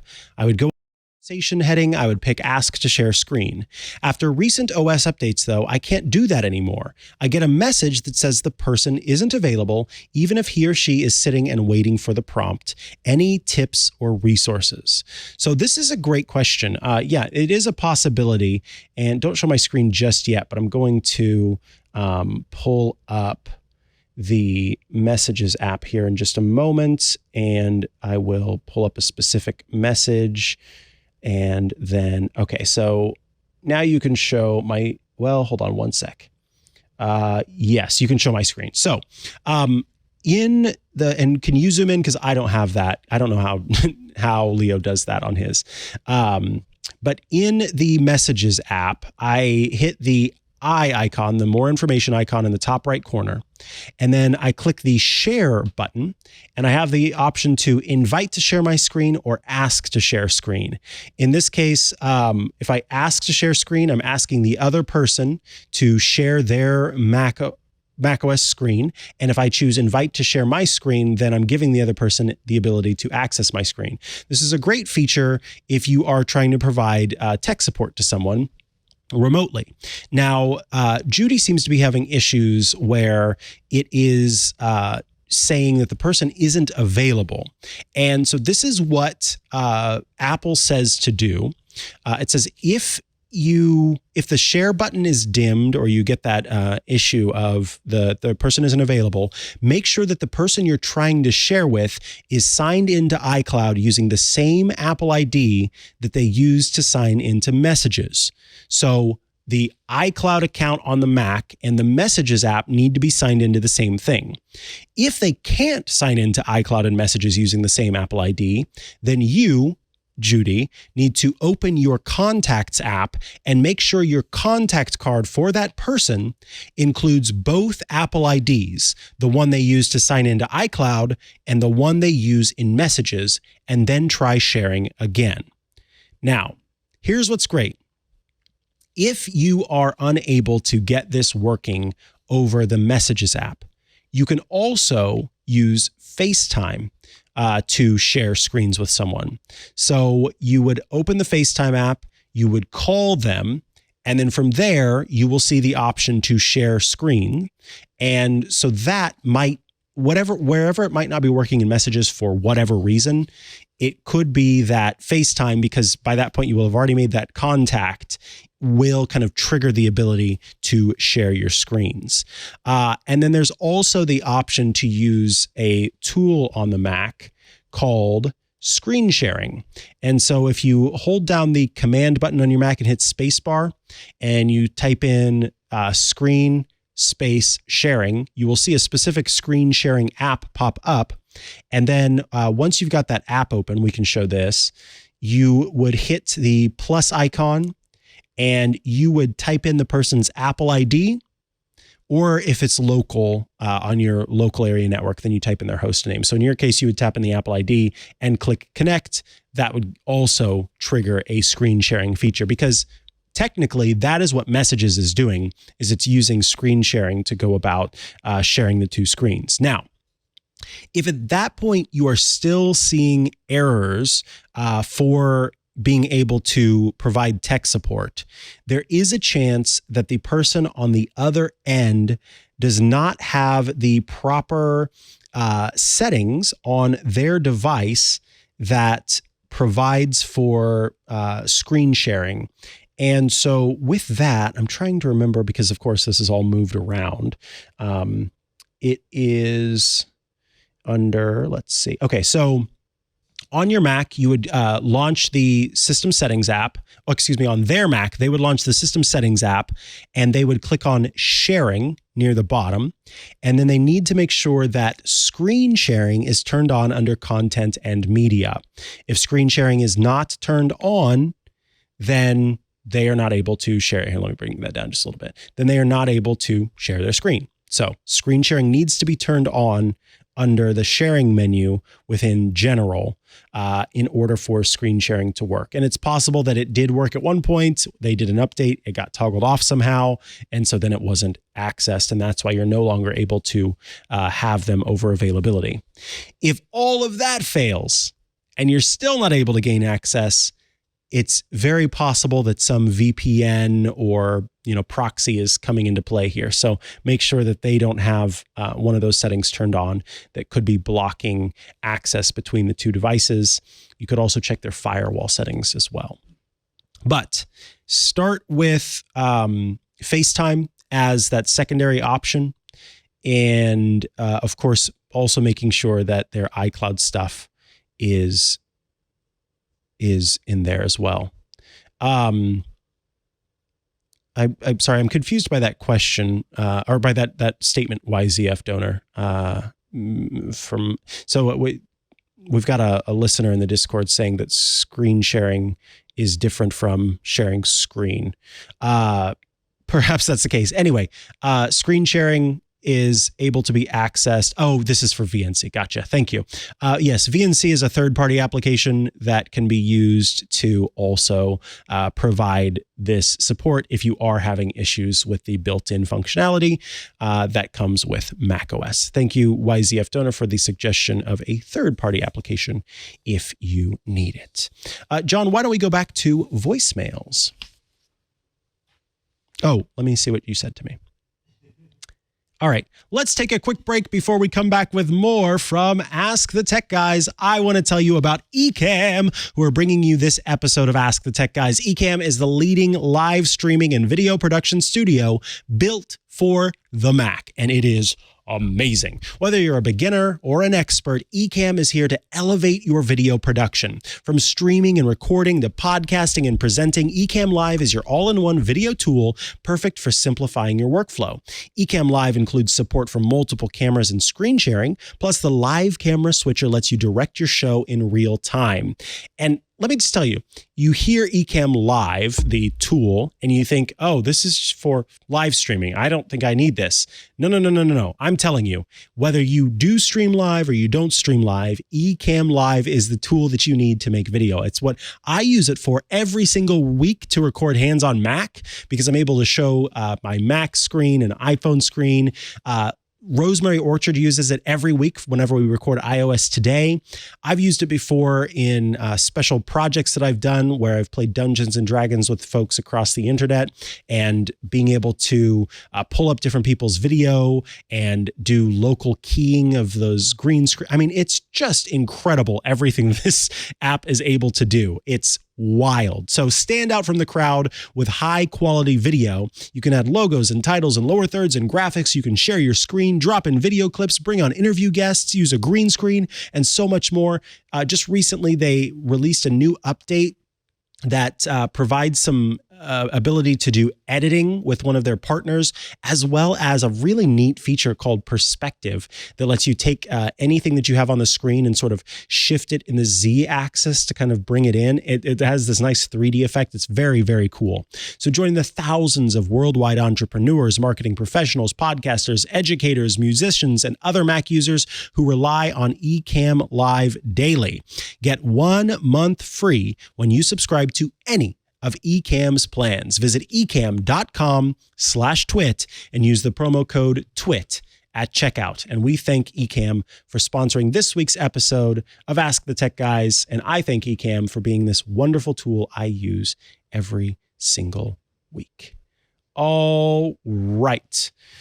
Let us take a look at a voicemail. Let us take a listen to a voicemail.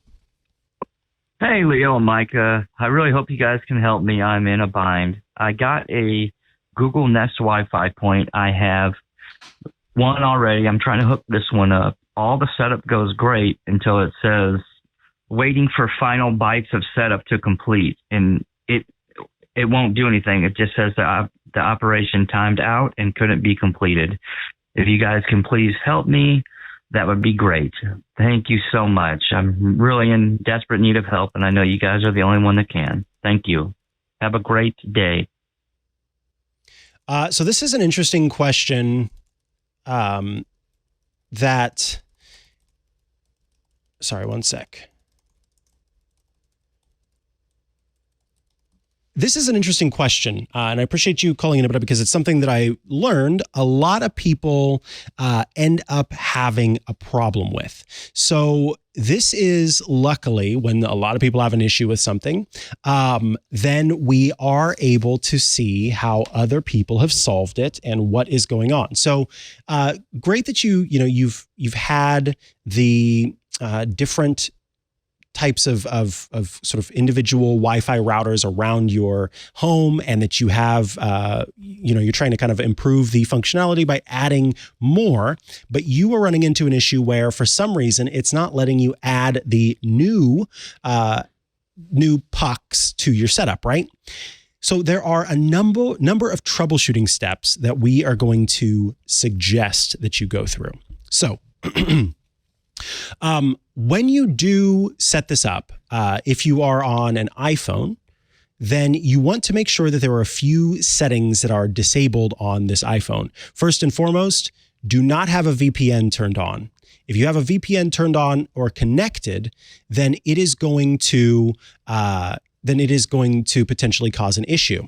You also don't want to have Apple iCloud Private Relay turned on. And this one, if you are an iCloud Plus subscriber, is a little bit harder to find where you go. So I want to show on my iPhone what we do. We launch the Settings app and we go into Wi-Fi. And then next to Twit Office, which is the Wi-Fi that I'm currently connected to, I need to hit the little I information icon. And then underneath these settings, I will see an option that says Limit IP Address Tracking. That needs to be turned off. This is the equivalent to iCloud Private Relay, but they give it a different name whenever you do it per Wi-Fi address.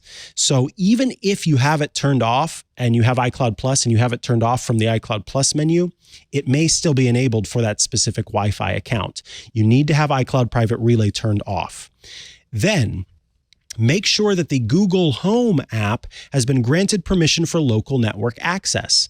On the iPhone, to do that, we go into the Settings app, we choose Privacy and Security, we go down to Local Network, and then we look for the app here, which would be the Google Home app. I don't have it on this device, and we make sure that that is toggled on. That needs to be toggled on in order for the device to be able to do so.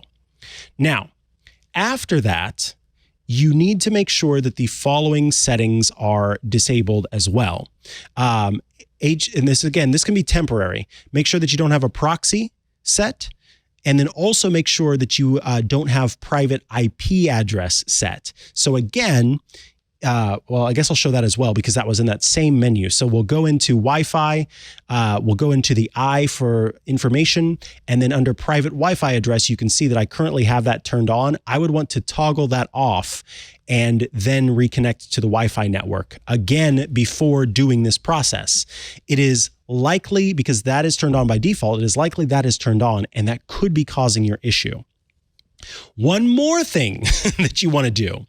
Apparently, IPv6 can cause some issues when you're trying to set up new Nest Wi-Fi pucks. So you want to go into your Google Nest settings, and you want to turn off IPv6 settings at first. Once it's been connected, then you can turn it on afterwards. So again, IPv6 may be causing an issue. Now, if disabling Apple iCloud Private Relay, turning off VPNs, making sure the device has local network access, making sure that you're not connected via proxy, that you've turned off limit IP address tracking as we showed earlier, and that you don't have private IP address turned on, and you also have IPv6 turned off, if none of that works, try a different device to connect with. So if an iPhone doesn't work, try an iPad. Some people have had success with that. If iOS doesn't work and you have an Android device, try it from an Android device, keeping in mind the same thing. You don't want to have MAC address randomization turned on. And then if none of that works, I've got one other suggestion for you. Get rid of your Nest Wi-Fi and switch to a different brand, because the number of times we've heard about Nest Wi-Fi specifically having problems on this show, and the fact that people have to do ridiculous things like in order to make sure it's using 2.4 gigahertz Wi-Fi instead of 5 gigahertz Wi-Fi to connect local devices that are smart home devices, having to literally put themselves between two walls in the device in order so that 5 gigahertz can't even to the device. There's just a bunch of silly stuff that you have to do that you don't get with other router options. So those are some suggestions for what you can do. And hopefully, I'd love to hear back from you that one of those options worked for you, and that lo and behold, you have it working.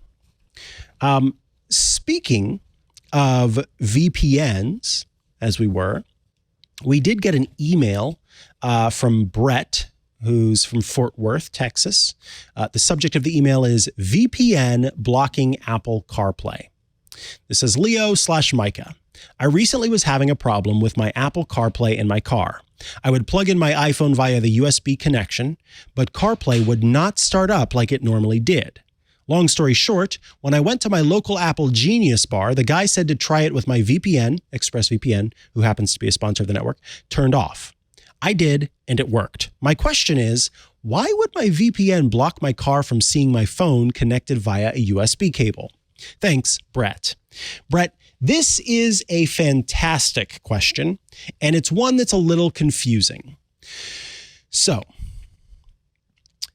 CarPlay is a Wi-Fi audio streaming system, and CarPlay is kind of made up of multiple systems that all work together. you've got the Wi-Fi audio streaming. You have the kind of initial connection that takes place between your car or your third-party aftermarket head unit and your phone. And then you have the UI that is, again, projected from the device to the head unit. And again, this comes back to me saying that I can't with all certainty tell you exactly for sure 100% what's happening. But understanding that CarPlay is built as a Wi-Fi audio streaming service that projects a UI to your car's infotainment system. My guess is when you connect over USB, there are a couple of things that are happening. One, your car is providing power to the phone. And two, it's using that connection to send over any like audio output that you're doing. But three, it's also needing to send over the UI. And because CarPlay is built on this Wi-Fi streaming service where you're basically kind of creating a local Wi-Fi connection, my guess is that what's happening is when you plug in your phone over USB, along with the providing power to the phone, it's also doing kind of it's kind of turning the phone into a Wi-Fi tethering spot. Because as you know, you can take a phone, an Android phone or an iPhone, a smartphone, and you can plug it into your computer at your PC, and you can use that phone as a Wi-Fi device for your computer, right? For your PC. So my guess is that because it's sort of creating a Wi-Fi session, even over USB where it's tethered, your VPN is filtering out the network communication that is coming from CarPlay. Because again, a lot of people think that CarPlay is something that exists in your car and your phone is simply this sort of like unlock key that opens up CarPlay in your car. And that's not the case. Again, CarPlay and the entire UI, user interface, is being projected from the phone. So when the phone is trying to send that information to the car, my guess is that the VPN is keeping that from happening to properly make that connection. And that is why it's not showing up and why the VPN has to be disabled. So that's the best I can do. It's simply a hunch based on what I understand about how CarPlay works specifically and how that is projected into your car. And once again, I've seen this a number of times. This is the recommendation so many times and it works every time. Turn off your VPN and then suddenly CarPlay works. If I ever get the opportunity to talk to a CarPlay engineer specifically and get the lowdown on why that's the case, by gosh, by golly, I will absolutely, report back with that information. All right, let's go to a voicemail. Or we go to Chris Marquardt, who's ready. Oh my gosh, it's one. I didn't realize it was one. Wow. The time just keeps flying by. Folks, it is time for the photo man himself, Chris Marquardt. Welcome back to the show, Chris. Hey, Micah. Good to see you. Good to see you too. And I apologize for the delay there. Time just flies by when you're answering questions. Thank you for being here. All good. I was watching very curiously, and you'd think that companies would have figured out how to properly handle Wi-Fi by 2024. You'd think. Right? Jeez Louise, what's going on? We'll get our answer one day, but it's good to have you on the show. And of course, you come to us once a month with a project, so to speak, an opportunity to take new photographs based on a word. And remind us what the word was that you drew out of the bowl. The word that we drew out the fishbowl last month was modern. So what we were looking for are, pictures of modern things or modern looking photos. And this time around, we also have a first, which is that we have one AI generated photo. Ooh. And we opened this up I think 2 months ago, just as an additional option, and I'm really happy to see someone take us up on that, because making photos is a creative endeavor, and if you fiddle around at a prompt to make it exactly what you want to, then that I think counts too. So I've done a drawing out of the one submitted, and let's just dive in there. First photo by Gerald Wiley, and he submitted something that is, well, I'll let you be the judge. Is it something modern? Doesn't look like it. It's 2 rulers. It's a macro shot. That's so cool. It's a very close up. I'm just a fan of macro photography in general, because you get to see details, you get to see things in an interesting new way. And here it's a very well composed photo because it's very orderly, very parallel. The angle, I like everything about it. So, probably not modern rulers. They look quite used, but then on the other hand, it has a modern feel to it just because of how it's composed. So that's the first one. Second one is, and that's not the AI photo. Second one is also not the AI photo. Ron Farron. Oh, I love that. Mid-century modern. That's fantastic. Those chairs are so mid-century cool. modern furniture.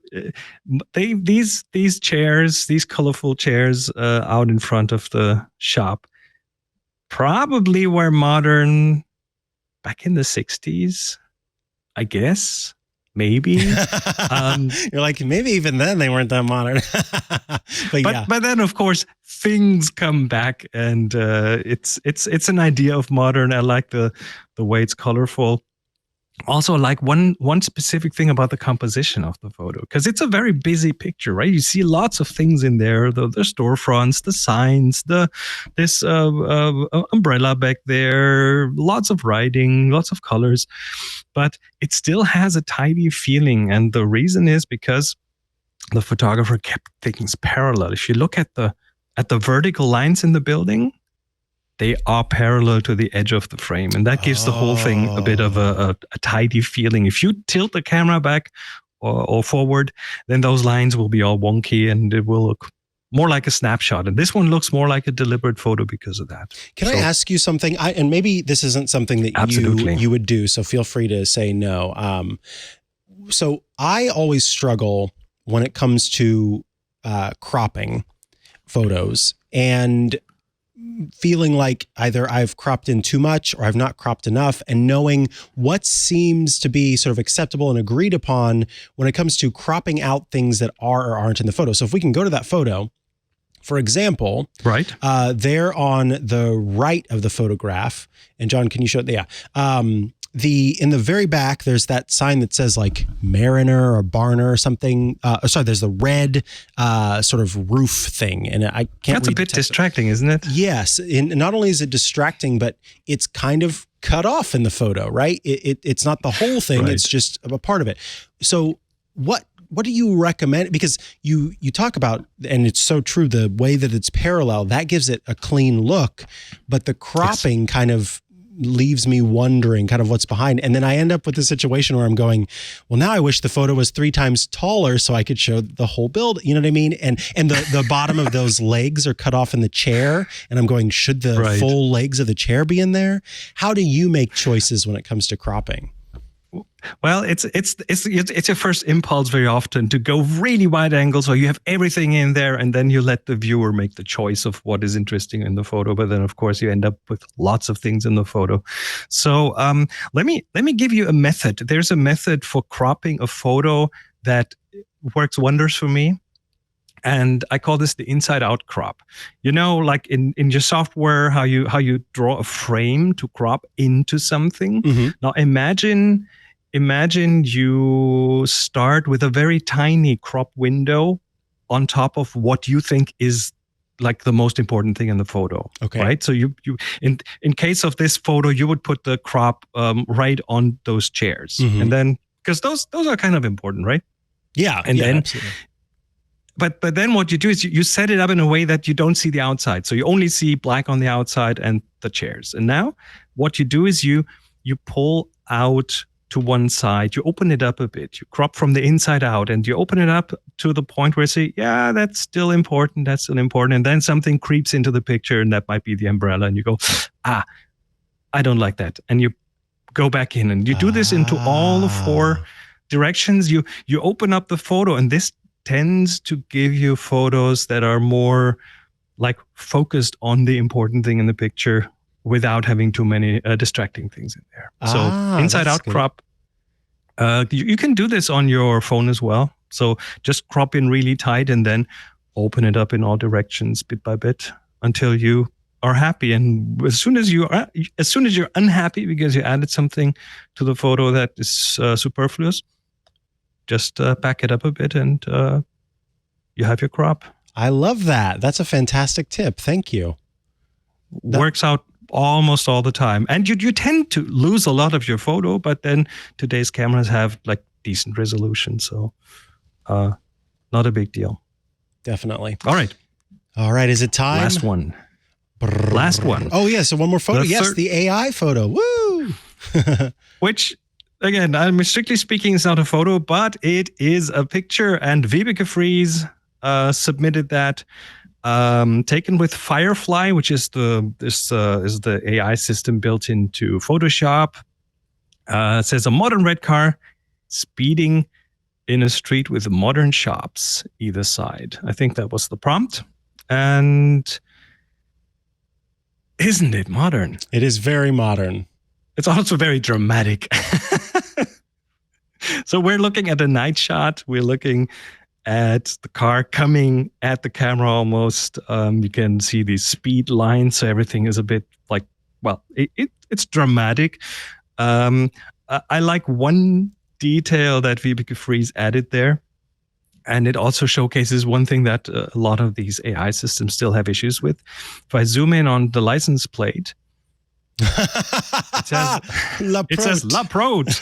Laporte. It should probably have said Laporte, but it that's got that funny. one wrong. And of course, as you zoom in, that's when it starts to feel a little less real, right? That strange emblem on the front of the car. It's a non-existent car. Yes. This brand needs to be invented. It's not existent. It's a very pretty car. It's just the idea of a car, but hey, why not? It gives you. It's more like a painterly kind of thing going on here. You can see this in the weird, like, almost collapsing storefronts and window fronts. They look very wonky. But then again, it's, I guess, an artistic representation of what that could have been. So very cool. There you go. 3 photos. Thank you very much, everyone who participated. Great stuff. And let's draw another one. All right. For the next month. Here is the fishbowl time. I'm going to get a drum. A real drum. Yeah, I don't have one here. You're doing a good job. Thank you. Powerful. Ooh, powerful. So let me maybe give 1 or 2 little tips about what that could be, because powerful sounds a bit abstract, right?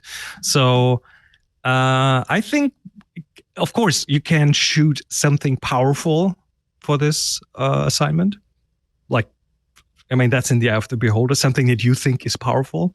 But then I think also try to think powerful photo in itself, like powerful lighting, for example, very dramatic lighting, dramatic contrasts, or powerful angles and perspective. You shoot something from a low angle that can make the subject appear larger, more imposing, more powerful. So that would be kind of a few ideas, a few hints how to approach powerful. Here we go. Beautiful. And if you would like to submit your photo for consideration, you can do that over on flickr.com. You find the Tech Guy group. You'll know you found the right one when you see the one that's got more than 14,000 members. Join that group and then submit your photo. Remind me, what is the tag for the regular version and then the AI version? So we add a TG in front. So it's TG Powerful for the regular one and TG Powerful AI for the artificial intelligence one. Beautiful. So those can go there, again, for consideration before we see Chris Marquardt again, where those photos will be selected. Now, remember, these need to be new photos, either generated or taken, powerful photos taken or generated. And the idea is to, get out there, get some photos, and share them with the group. Chris Marquardt, if folks want to keep up with what you're doing, what's the website they should go to? And if there's anything you want to plug, now's the time for that as well. The best place is always discoverthetopfloor.com. That's where I have my workshops. That's where you'll find links to everything else I do. So that's the place to go. Beautiful. Well, Chris, I want to thank you so much for your time today, for that fantastic tip about cropping from the inside out, and for always providing us with some fun new photos to look at when you join us. Thank you so much. Thanks, Mikah. All righty, folks. Before we go, I think I've got time for one more question. Do we want to do an email or a voicemail, John, before we say goodbye? Why don't you flip a coin? Okay. I flipped a coin, and it landed on tails, which means it's a voicemail. Okay. So let's hear the voicemail. Hey, Leo and Mikah.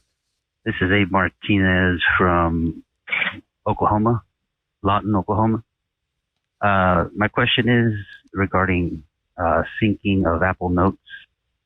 When I switched from my iPhone 14 to iPhone 15 Pro Max, I did the whole device switch and transferred all my files or everything. Supposed to copy everything like the old phone.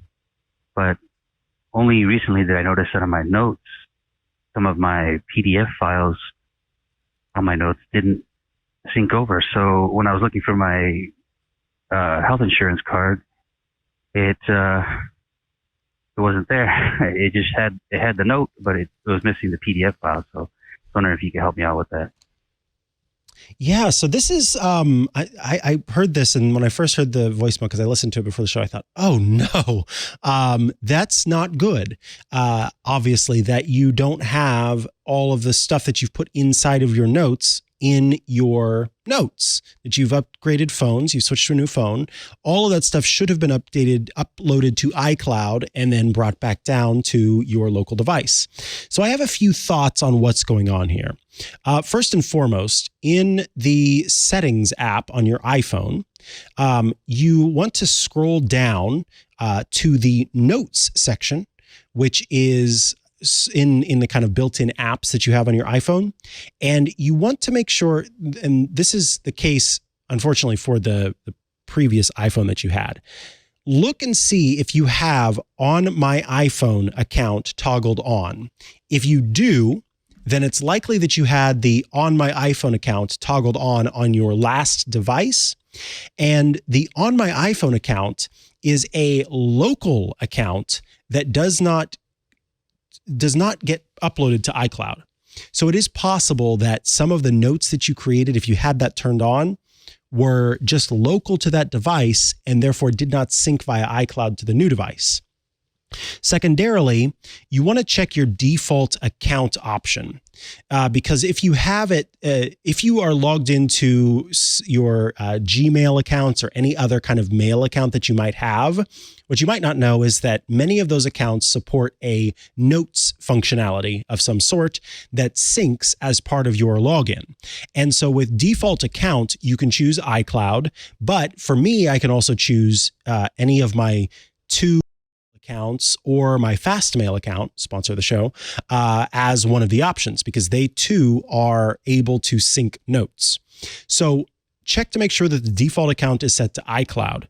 And then you also want to check if you have syncing turned on in your iCloud settings.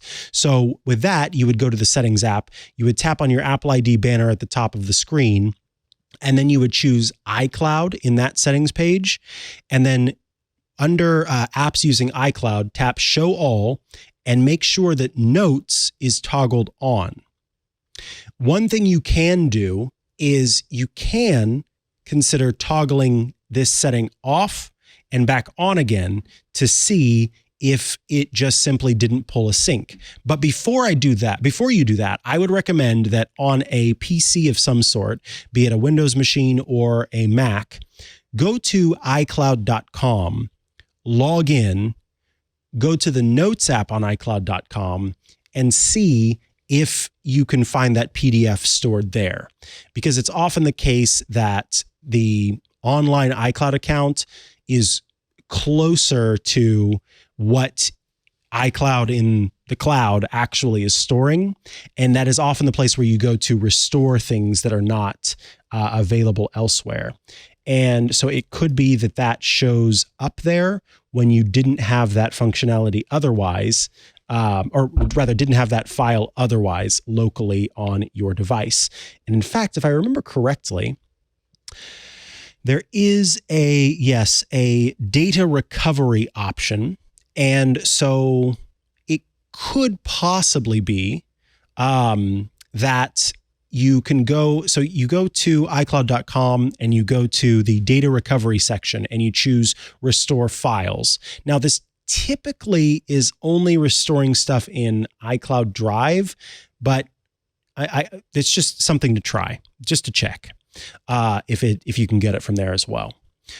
Because technically those PDFs are being stored as files as part of your overall iCloud plan.